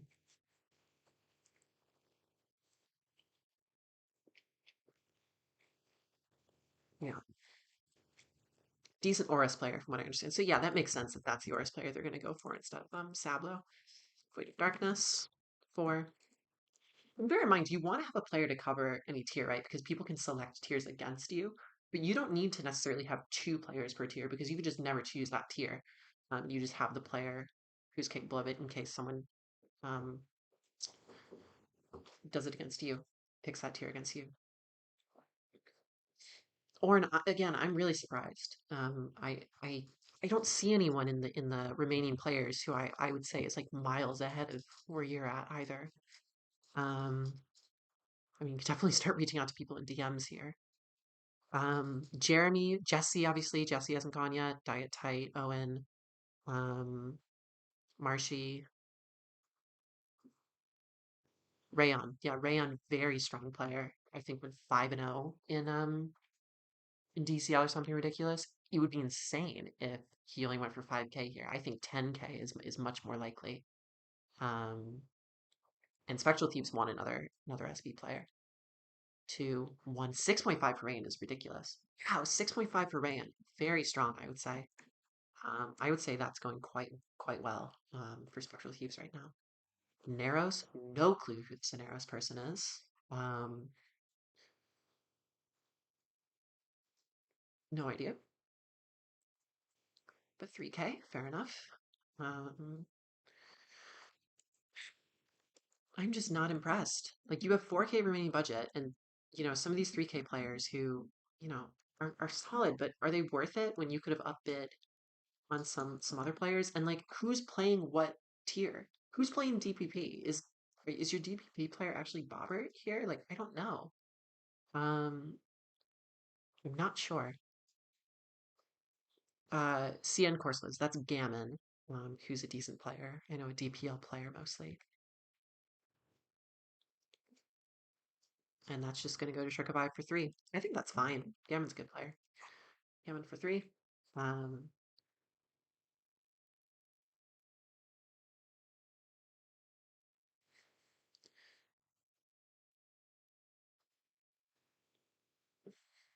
all right.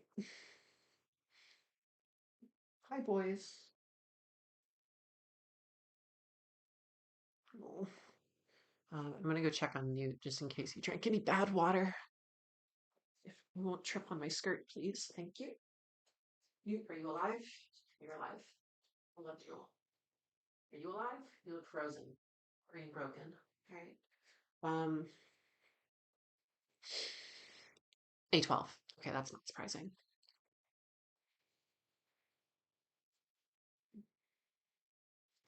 A12 I could see going pretty far. He's a good player. The issue is he's a strange drafter.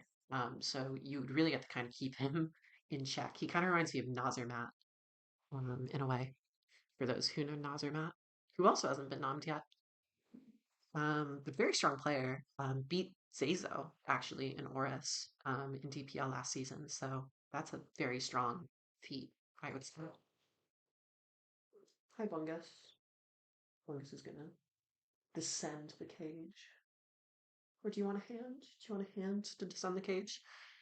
Um, Better Call Stall 812 for 7.5. I don't hate it. Um, and they only have 3K left, so they just got a min bid from there. So fair enough,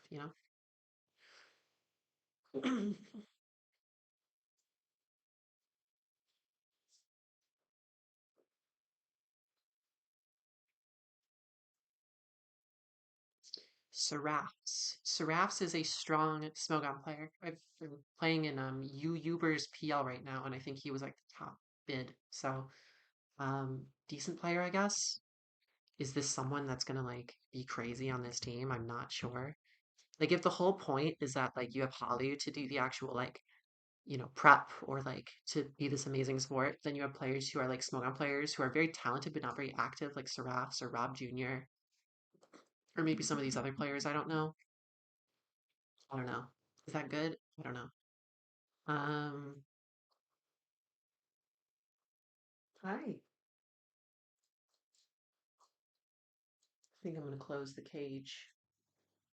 Focus. Okay. Yeah, I'm gonna close the cage.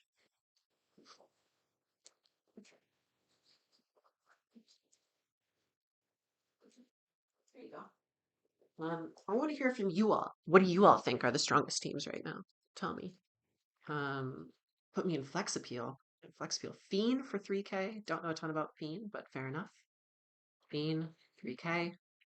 And Flex Appeal does not have a black and white player yet. Magic Alice. I think this is a black and white player. Um, or Magi Alice.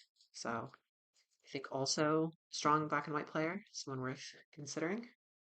Um, Usually if this is someone you're looking to get for like 3K or something, you would speak to them beforehand saying, hey, I'm thinking of picking you up.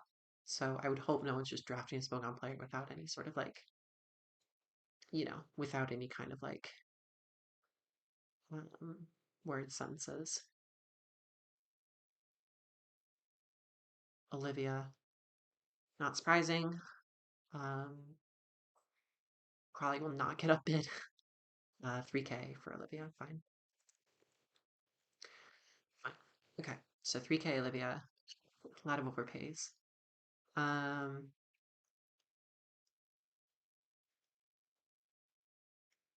Interesting stuff.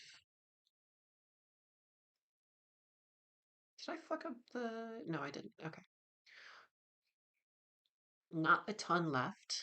Um, which is the insane underpay in your mind? Yeah, of course, Soggy. Like, I don't think Sage and Olivia are capable of playing a team tour without each other. Um, that's just always going to be a side effect, I guess. Let's see. Um, it is interesting that they don't. I mean, they do give a fuck in the sense that like who is playing black and white here? I don't really know who's playing it here. Maybe Fiend. I think Fiend does play black and white. Who's playing it here? No idea. Maybe the Soneros person. Like I think people are just going on the Smogon black and white players rather than the draft Smogon players.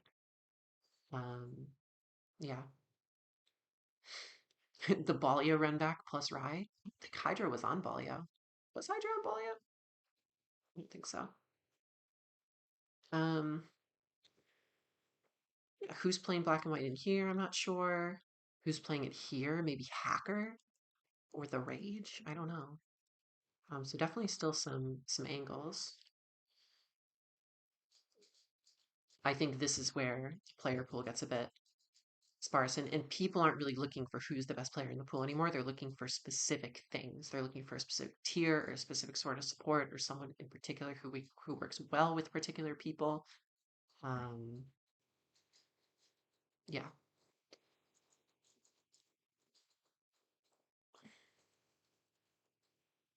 I think Flex Appeal looks better than most people are rating, but unfortunately, I can't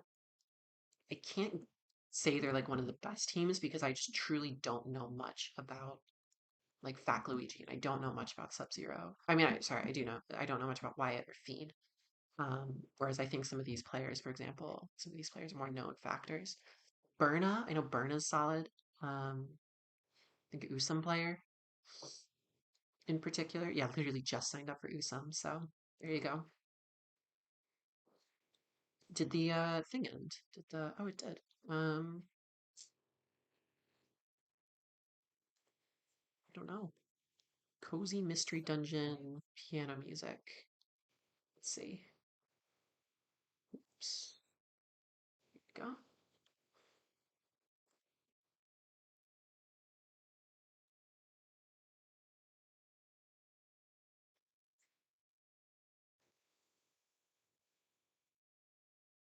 Does that work? Or was the music not even on in the first place?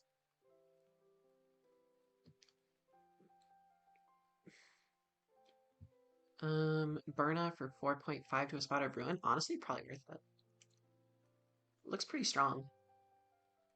Like you have Berna and Nim to potentially slot and use some.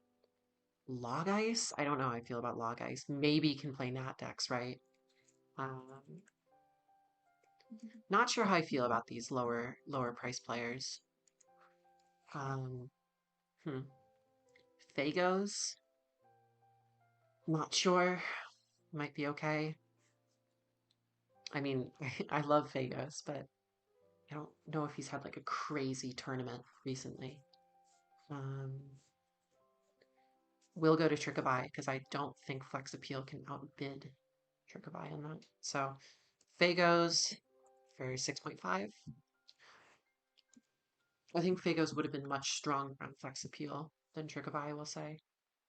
Because the issue with Trick of Eye is who's the support? Like, is it really IA who's going to step up and be like the leader of this team? Like, maybe. But I don't know. James Black, I think that is the Flying Bird. Impulse, that's Impulse right there. 3K Impulse would be very strong on Better Call Stall. If he doesn't get upbid, I would say that's strong activity pick. Yep, just Impulse for 3K. Fair enough. Decently strong. Espada of Ruin has room for one more. Trick of Eye has room for one more. And then um, Spectral Thieves obviously still has some options open here. Spectral Thieves has a lot of budget to play with. Spectral Thieves could get 5 players here for 3K if they're smart, which could be useful to them. I think Spectral Thieves has potential to be a top 1 or top 2 team, depending on how the rest of the auction goes. Not sure. I'm still a little biased towards Espada of Ruin, partially just because this top 3 is so good, and I know LPZ is such a good player. Title will have to, or someone who's a little bit more Smogon familiar, has to fill me in on Magi Alice. And then I know Log Ice, obviously, like, he might ride the bench a lot of weeks, but he knows the Nat decks here very well, and he's very strong support, even though he's primarily a doubles player. He's incredible support. Nim, ton of upset factor. Burn, I think, is quite good. See, Magi Alice is the big one I'm curious about. Roller K is the last team. There isn't the last, but he's gonna go to Trick of Eye for 3. Alex gets picked up by the Ragey Bolts, I'm gonna assume, who I think he is a black and white player. So there you go. Gondra. Don't know much about Gondra. So someone's gonna have to fill me in on Gondra as well. Uh-oh. Great. Gondra for 3K. Someone tell me about Gondra.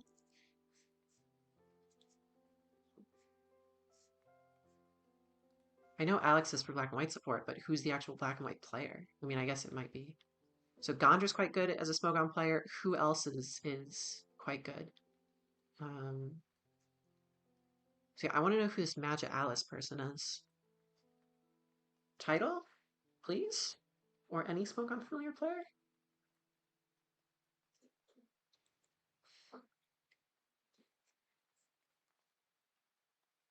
Oh, my little baby's over there.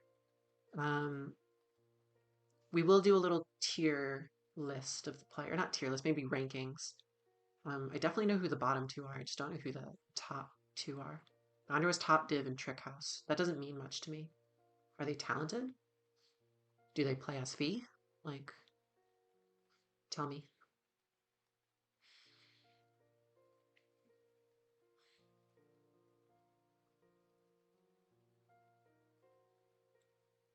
Surely SV. Fair enough. I mean, Agency, Ray, and Gondra seems like strong enough SV, right? You have Vikiyama, probably the best black-white in the pool. You have Toxic, who can flex. You have Lumbology, who can flex. You have Void, who can play Oris. You have Sharky, who can flex. You have so many flex players. Florenton 8. Don't know who that is. Black and white DPP player. Probably decent. I think Spectral Thieves is still looking for a DPP player. Who is this person? Florenton 8. 5? What do I not know about this person? Someone tell me. Bitch, you didn't campaign. If you want to get drafted, you gotta campaign for yourself to captains. You gotta do it.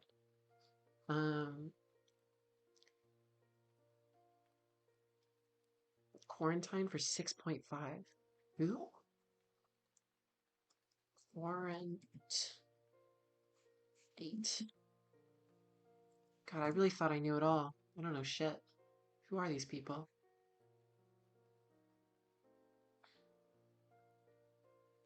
Definitely not. I think Wimbology is like one of the best players outright and can play pretty much any tier. Maybe not Oris, but definitely Usum, SS, and SV. Very, very strongly. Like, If I was playing Wombo and Swish, I would rate Wombo over me. Um, Quarantine is a very strong old gen player. Fair enough. Yeah, Toxic also very strong.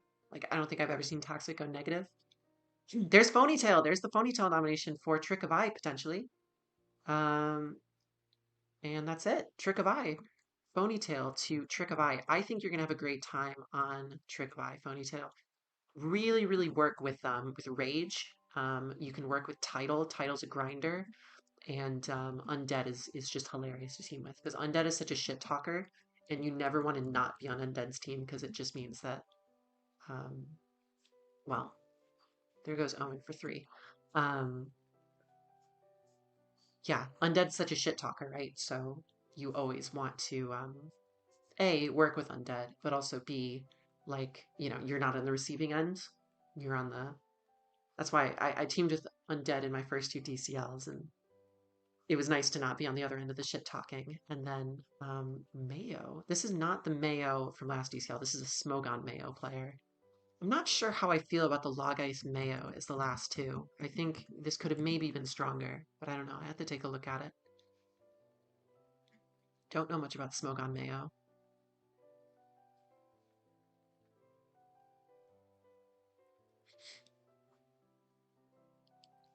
So that's it. That's a Spot of Ruin done. And Better Call Saul are done. Amy. The fuck? Huh? What happened? Fair enough. Um, Myra. That's pretty crazy. Right, I'm not going to speak on that any bit more, but interesting. Unfortunately, as much as I love Amy, um, don't think Amy is a super talented player, especially after being out of it for so long. I mean, good player, but not, I don't know. She hasn't played in a very, very long time.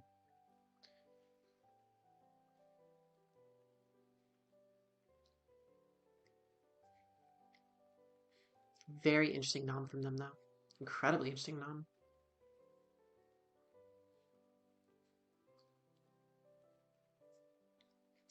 No Orn Latios. That's pretty crazy. Yeah, every team is done except Spectral Thieves, who can basically round out their budget with four more players if they want to, and Flex Peel. So if there's no upbidding, it's just gonna be a question of nomming the final min bids here. Who's left that I would consider, knowing what I know? Um, and again, I haven't done the research for this, so I could be missing some pretty key people. I mean, Orin, I feel like you'd be number one unless I'm seeing anyone else. Like, apparently the Shade person's very good. Diet Tight, very strong. Um, Serp, I know Serp's a big activity player. Marshy, very talented player. Um, hmm.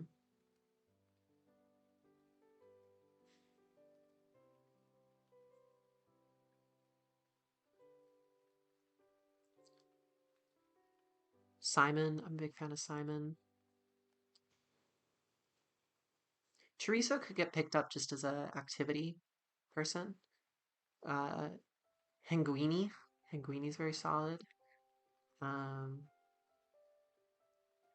who are the SV players on this team is the other question. I'm curious. Is it Habita Zooch? I guess it's just Habita Zooch, isn't it? Um, Vergi might be solid. Yeah, I don't know. It does look pretty dire. I'd be pretty surprised. Like I think Orin, Diet Tight are maybe the two, or Dougal. Dougal hasn't been picked up yet. Totally missed you, Dougal. Yeah, Dougal makes sense. I don't know. We'll see. Might just be people I've never heard of. Um, but I think the big question mark right now is the Spectral Thieves. I think they have a lot of potential here because they get four players pretty much. Yeah, Simon's there. I think Simon's a very strong player. He had a bad showing in DPL before he dropped it, but he's a strong player. He's a good player. Um, Meta. Meta's known to be pretty well. He's had pretty bad. Oh, Aga's quite good. So 3K Aga, potentially. Um, good player. So there's 3K Aga.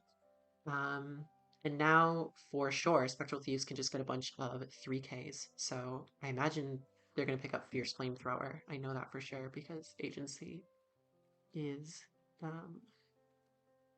big fan. Unless Fierce Flamethrower isn't playing? Where is he? Did I just miss, did I like miss something? Fierce? How do you spell fierce? Huh, maybe he's not playing. Oh, Fierce was picked? When was Fierce picked? By who?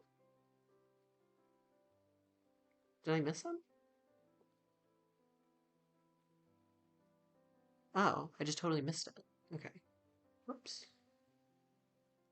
Was it for 3K?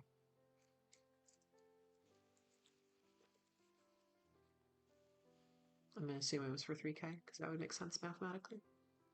Um, all right, might be. Sorry, gang. Yeah, can basically just pick a bunch of 3K players. I think Marshy might be on this team. 64 squares potentially. Um, Orn would make sense. Um, yeah, I don't know.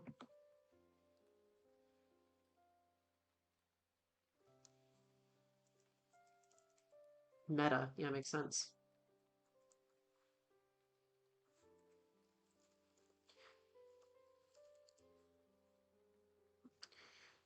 Um,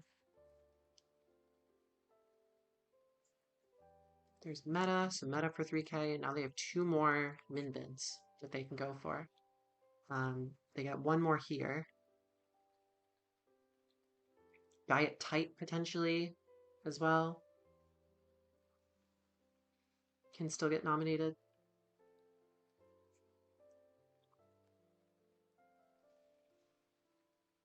We'll see. Orn into Die is like the best case scenario. That's like what we're hoping for. As a stream, like as us. Um I guess Marshy potentially as well still. I know that TG likes Marshy.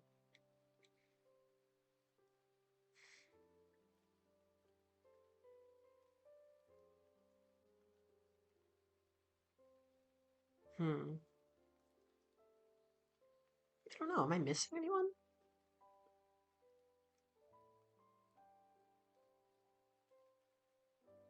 Stefan? I think Stefan's decent. The Shade person is decent too. Um oh, Frowlane. I think Frowlane's like a Smogon player as well. Dougal obviously very strong. Oh, freaking Jesse.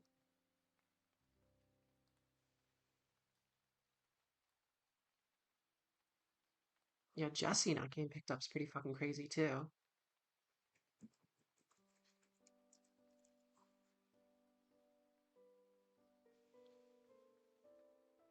I'm not necessarily surprised about the Nazarmat one. So there's Marshy. That's to be expected. I wasn't surprised about that. So that's 3K for Marshy. Um, and then Flex Appeal gets their pick. We'll see.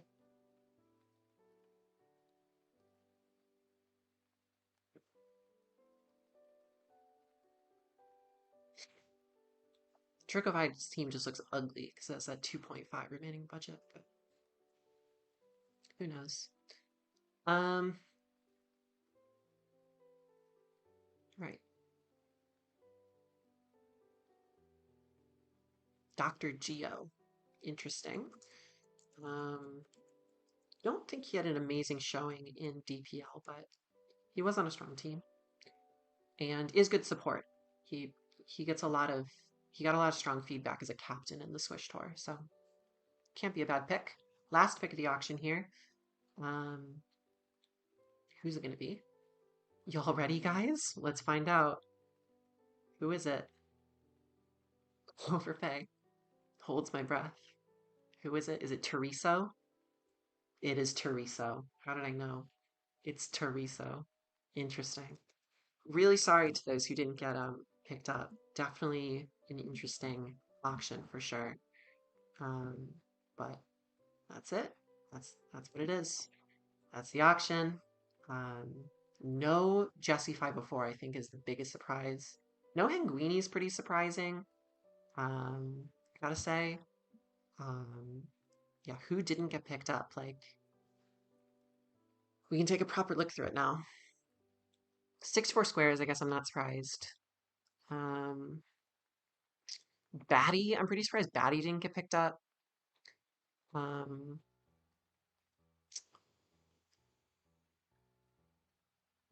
I'm just skimming through, so if I miss a name, that's my bad. Diet Tight, I had higher hopes for Diet Tight to get picked up. Um,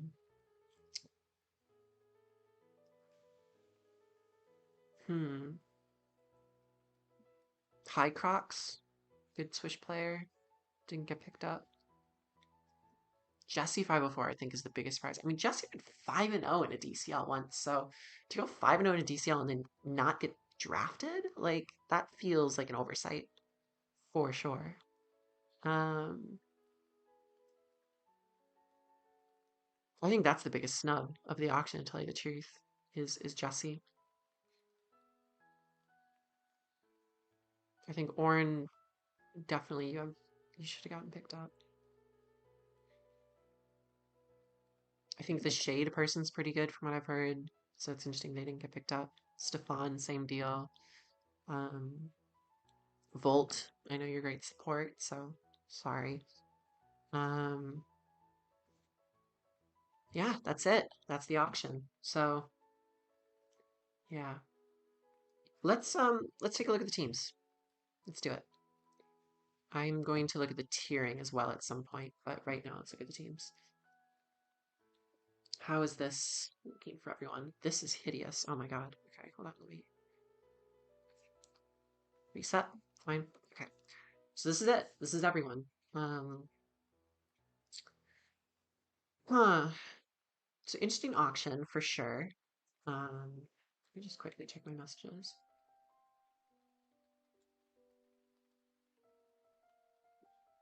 Okay.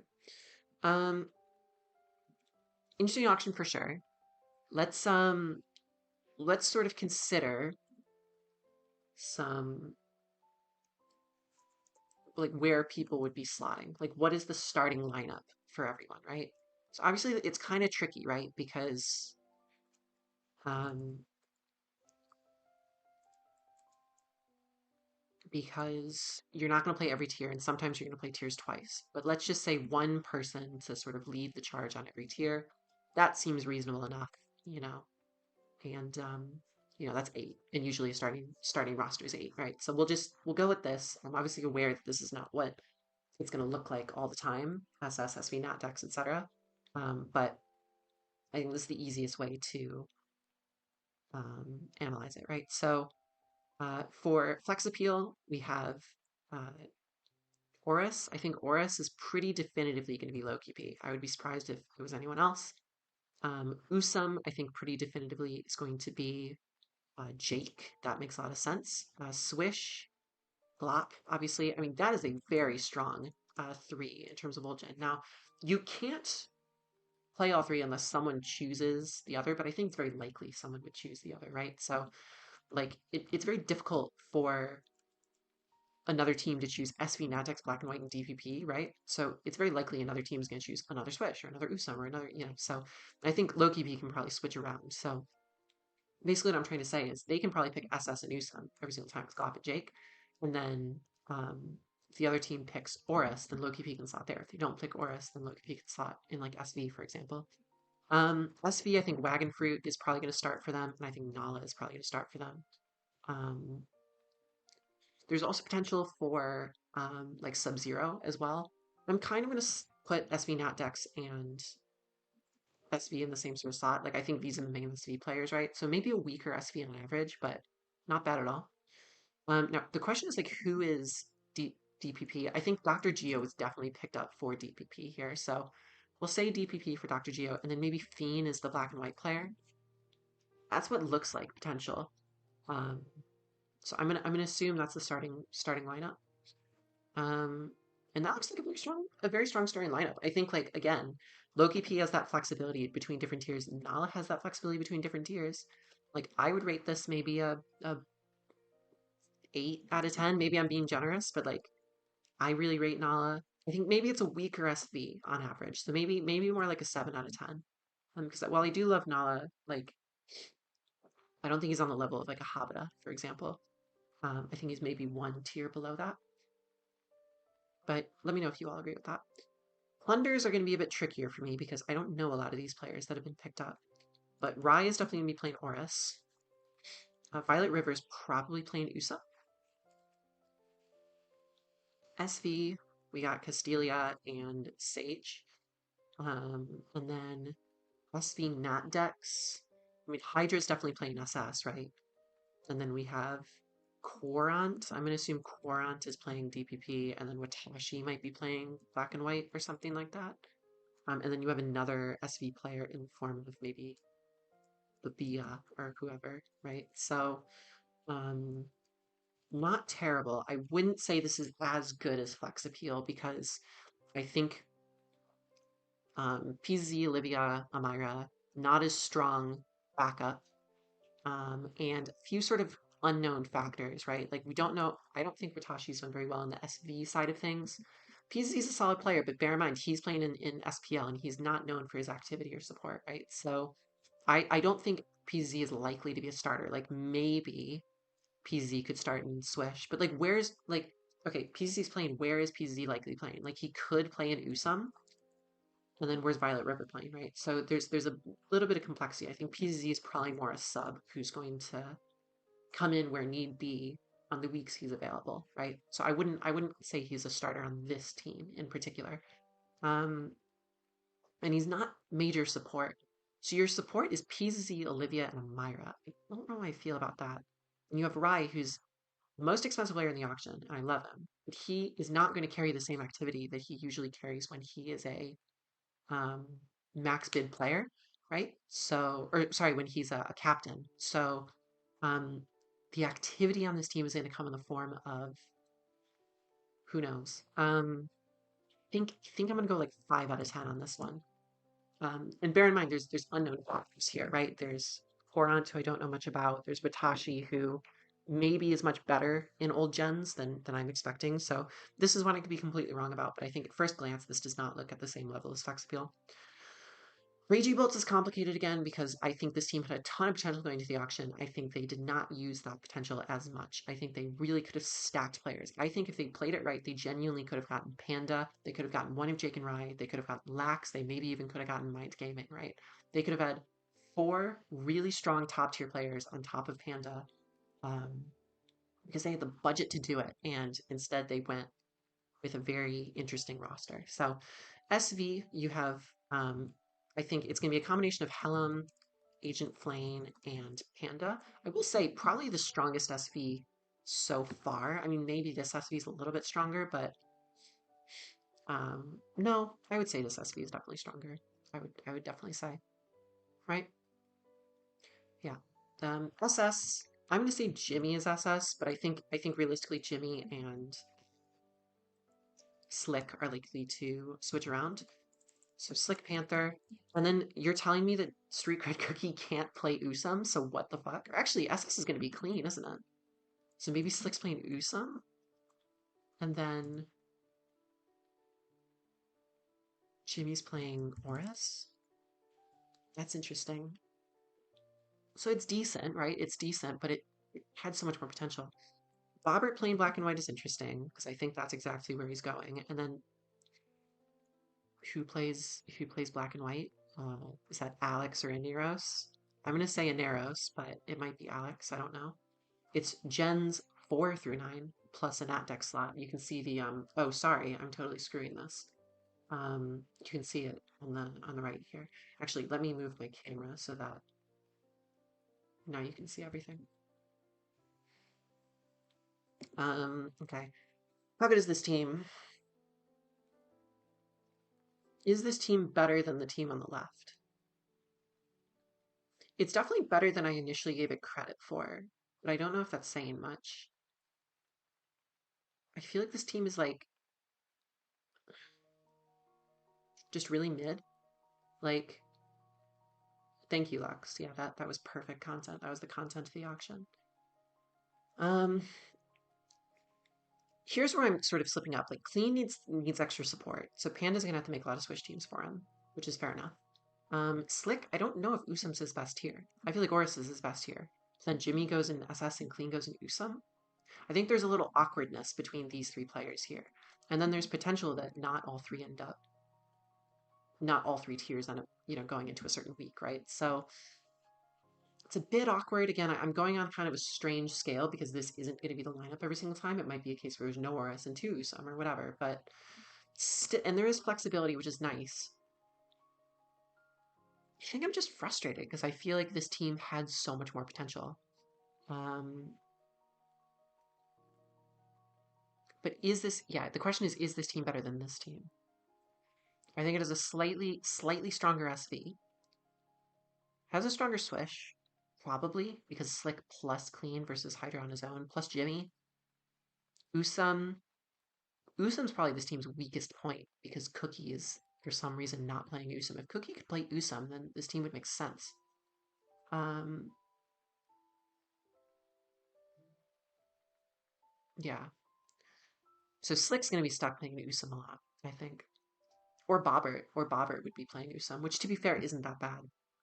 Bobbert playing Usam's fine. Then who's playing DVP? I think it creates a little bit of strangeness. I don't know. What's the chat think? Better or worse than the Pacific Log Plunderers? Give me your thoughts. I want to hear some thoughts.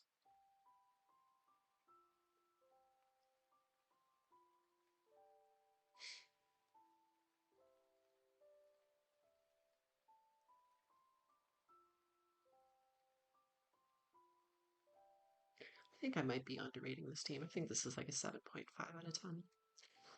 Equal? You can't say equal. There needs to be one better than the other. A little worse at first glance. Prep help seems a bit more solid. I will say there's much more activity going on here than the other team. I think I'm going to say 5.5 out of 10. Because I think it still has a ton of weak points, but it at least has activity. And I have no clue where the activity on this team is coming from, to tell you the truth. Because Hydra's active, but Hydra's active like for himself. PZ's not very active. Don't know much about Sage's activity. I've never teamed with Sage, but I haven't heard like that Sage is like the most immaculate, like, Panda level activity. I know Rye's not gonna be absurdly active. Um, yeah, I think 5.5 makes sense.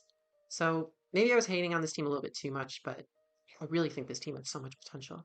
Like this team could have gotten, you know, half of these players. Um, like there were too many top tier players, like Mind Gaming, for example, who just went for too little because the team that had the most budget didn't have the guts to bid higher on them. And you already know this team was going to bid more on Mind Gaming. Like, why wouldn't they? Okay, a spot of ruin. I think this team's very strong at first glance. So you have Kyle, you have Odin who can play Usam. I think Odin is a very strong Usam player. You have Zooch, and you have Habda. I think this has to be the strongest SV of the tour. And they're going to choose Natdex as well. So I think they have three slots that look very strong right off the bat. You have SS in the form of Nim, I want to say, and I think Nim has a lot of upset potential. And Nim can play Usam, right? So they don't even need to choose SS. In fact, they probably won't choose SS. They'll probably choose Usam and Oris every single time because they have Gypsy King here. And if the other team chooses Usam, great, Nim plays Usam. If the other team chooses Swish, great, Nim plays Swish. LPZ, I think, is going to probably play DPP. Very strong player. Magi Alice is still the question mark, but I know Magi Alice is a black and white player who is solid. So I think that's what it's likely to be. So the question is Berna going to be, I guess Berna's there, right? In case it's a Swish and then two Usam, which is entirely possible, right? Um, which makes sense. And I think this is such a strong starting lineup that fair enough.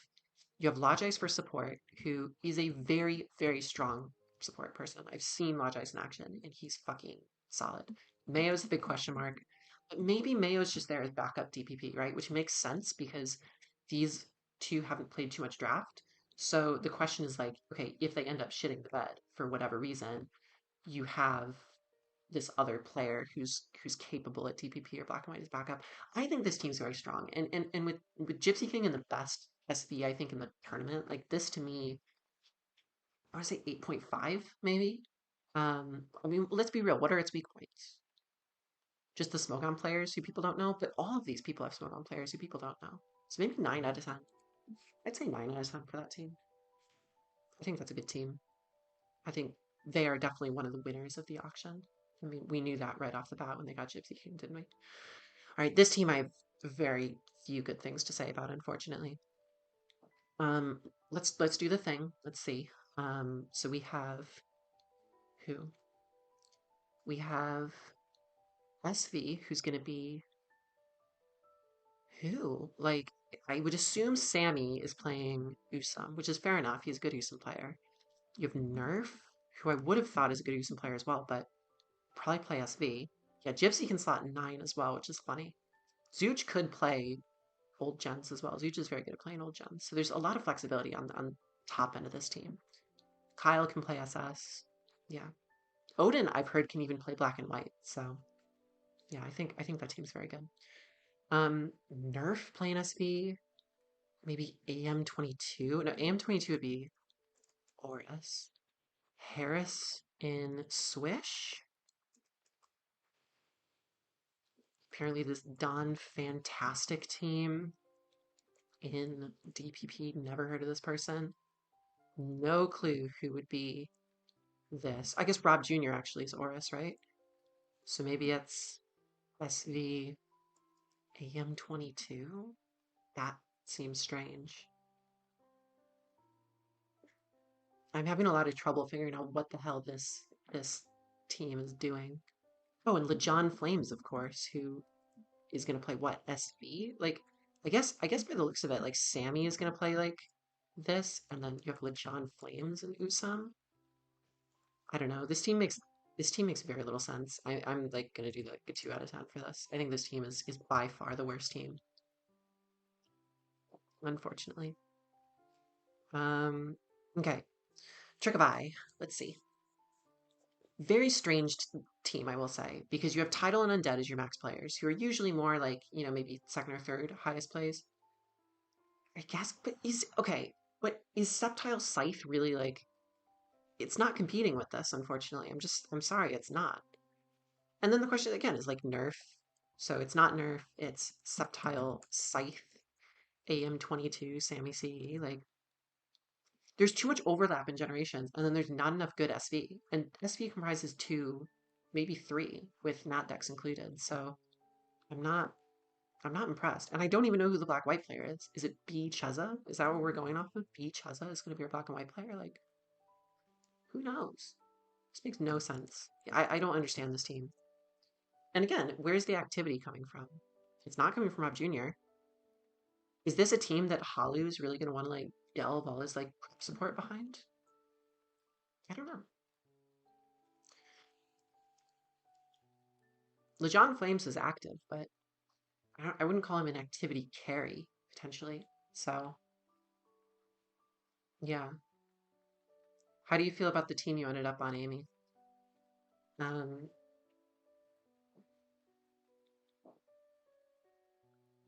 okay.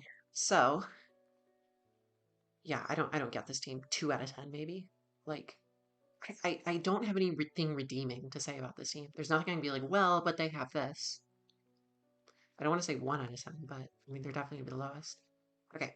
So Title and Undead. So I think Undead will most likely be playing Usam, if we're real. And Title will probably be playing Swish. Um, and then I think I think what's really going to be happening is I and Undead will be sort of flip-flopping between SV and Usum. And what's really interesting is like another team really doesn't want to choose Usum into this team, and I don't think they will, to tell you the truth. I think it's very unlikely that another team chooses SV into them because you don't want to play Undead plus IA and Usum with two people. If they do, very strong, but I think it's more likely that I and Undead will sort of flip-flop. So, I mean, maybe Undead would play SV more than I. I don't know, but I think I might be itching to play SV. I'm just bear in mind they might flip-flop is my point. Um, Other SV players, or sorry, Oris players, you have Sablo, very strong player. Um, Vanga Banga and DPP, who might be solid. You have Phonytail in black and white, or the Rage. I know the Rage might be playing black and white as well. Um, Hacker maybe. Fagos. I think it is interesting. Fagos plus Undead. I just noticed that. That's really funny. Yeah, Rage and Sablo are really. I think Sablo was most likely to stay in ORS. Yeah, the Rage can really flex around anywhere is the thing. So like I will unfortunately I will say Ponytail is probably on the bench. By the way, Ponytail, if you're still listening, you got to support the hell out of this team. Like you got if you're a 3K, you have to like be that mock support. You need to be that matchup analysis support. It's just important. I'm rooting for you. Um, Interesting team. I would say it does on face look stronger than. Does it? Does it look stronger than the Plunderers? Again, the Swish looks a bit dubious. Hmm. Or not the Swish, the SV. Oh, chipboard. How did I fucking forget about chipboard? Oh, interesting. So it could actually be Undead plus and then chipboard in like Usum and then Sablo there. There's actually a decent amount of flexibility. You really don't want to have a double up in a lot of tiers here, because if you double up in Oris, you're going to be stuck with playing chipboard plus Sablo. If you double up in Swish, I guess doubling up in Swish is the better thing to do, but they're never going to choose Swish. They're going to choose Oris and Usum. So you have Tidal playing SS, and then Usum, you have chipboard, Undead. I mean, you have literally the best Usum in the entire pool here. This is by far the best Usum there is. And then you have Oris, which is pretty strong. I think the big question marks are Rage and Vinga Vinga, so it really depends on if Phonytail can help with white, if Rage can help with black and white. You have Roller K, who like is decent, I guess. I think this team's actually better than it looks, because I think on face you might analyze the player quality and go, meh, but I think it's definitely better than the Plunderers. The question is it better than the Ragey Bolts? And I think the answer is yes, because I think there's a few strange still factors of the Ragey Bolts that kind of like, I'm not sure. Especially some of that black and white DPP side of things. So I think I'm going to say 6 out of 10, just slightly beating out the Ragey Bolts. That's my thought. I'm going to have to move my camera again, so we'll probably move it up here this time. Okay. All right, 2 more teams left. So right now, the rankings are interesting. Better Call Saul. So this is an interesting team because there's a lot of players here that I'm not too familiar with. I mean, actually, it's just Aeonfa and Fogbound Lake. I don't know anything about Fogbound Lake, so I really can't say anything about them. Looking at this, Mind Gaming is going to be playing SV. DPP is probably going to be this A3 Anfa person. Also on this team, Jake can do DPP support, which is interesting. A12 might be the Oris player on this team, which is kind of funny. But let's do the actual thing. So Lax, I think Lax is probably playing black and white on this team, to tell you the truth, which I think is fine. Mind Gaming GXE looks really strong. And then you have SS, you have 100p. You have Theo probably in Usum, although he can flex between Usum and SV as well. I guess who would be doing Nat decks? Mind Gaming could do Nat decks. Um, Oris here is kind of the question mark. I think Blitz would play Oris. I mean, I'm convinced Blitz was price tanking for sure here. I think Blitz was a 1,000,000% price tanking. Like Blitz will just play Oris and deal with it because he didn't lock himself out of anything. So And then it's probably A12 here, right? A12 or Impulse or whoever. No, Lax locked himself out of SV. So um, that's why he's so low price here, because usually he'd go for a lot more. But he locked himself out playing SV. He could play SV Nat decks, which would be interesting, because then that would be like Lax potentially playing Nat decks sometimes, and then Black and White could be, someone else. If Black and White, for example, isn't chosen. So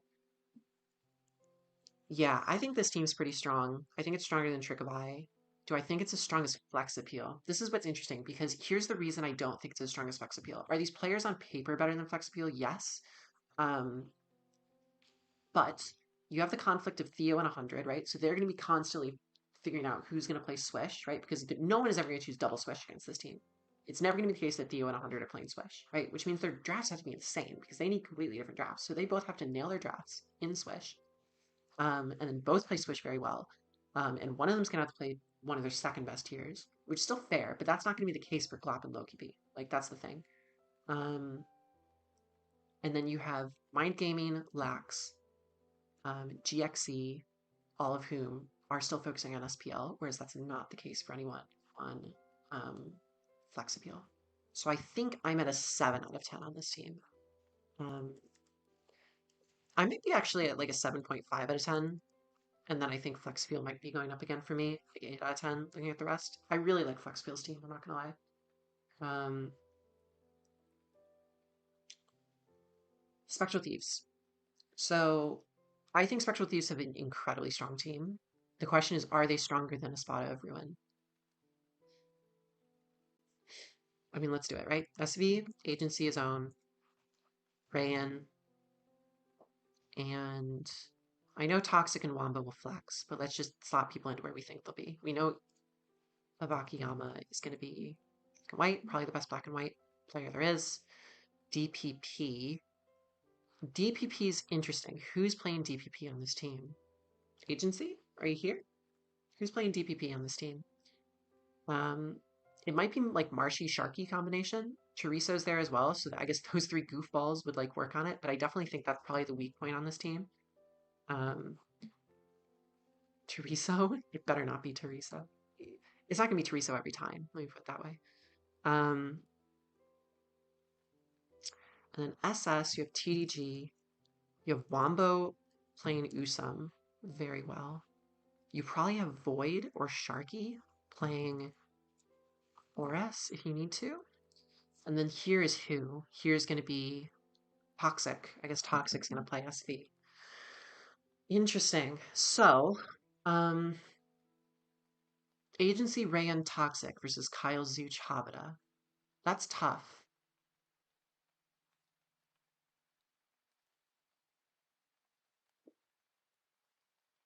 I know Gondry can SV, but Gondry's not going to play every single week. We're talking about a starting lineup here, right? This is who's going to be a starting lineup, right? Who's a likely playoffs lineup, right? Um,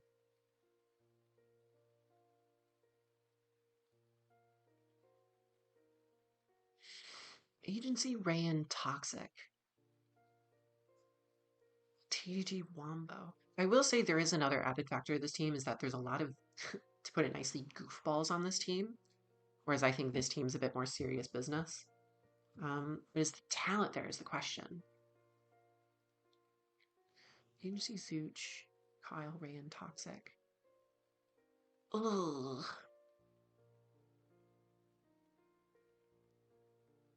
I want to say their SV is pretty evenly matched. I want to say TDG probably beats Nim on a good day. Wombo probably beats Odin on a good day too. But then Gypsy King is mild ahead of Void and Sharky. Like, if Oris is picked, then what happens, right? So they have to play Oris, they have to play Void, and probably lose one to Gypsy. Toxic and Flex Oris, but then who's taking SV? I mean, their choices are going to be Black and White, Swish, probably, right? And Usum, I want to say. Um, they do have the best Black and White in the pool. by far.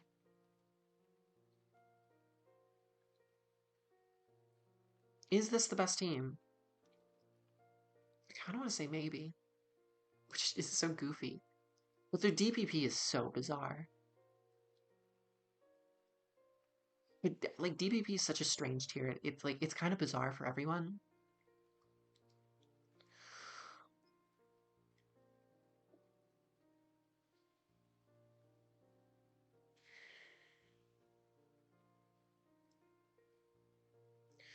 I'm gonna say second place. I can't give you. It's just a gut feeling. Because I think some weird sort of personality factors on this team that make it a little bit less consistent than this team. If this team gets along well, then they can literally um, win the whole thing. I think it's an incredibly strong team. But I think there are some interesting personality things. Like, is Ivikiyama and Sharky gonna get on? I don't know. You know what I mean? So, um, and obviously agency is, I'll say I love him to death. Messy. He's a bit messy as a team, as a person to play with. So, I think good team, great team. I think the team will always sort of be faltered by the fact that there's a bit of a goofy side to this team a little bit as well. I think this is the villains of DWL for sure. There's a lot of people who I think some of the heads of Smogon are not too keen on this team. So um, we'll see. But I think 8.5 is justifiable for that. I think this team has a higher ceiling, but this team is much stronger. So what does that mean in terms of ranking? So we got Spectral Thieves. Let's do it. We got Spectral Thieves. We got a Spotter of Ruin Head. Then we have Flex Appeal. Then we have Better Call Stall, Trick of Eye, Ragey Bolts, Plunderers. Which is interesting because I don't think Ragey Bolts and Plunderers have bad teams necessarily. The only team with like that I think really flubbed the auction are the Finizens, to tell you the truth. But I think yeah, that's my official ranking.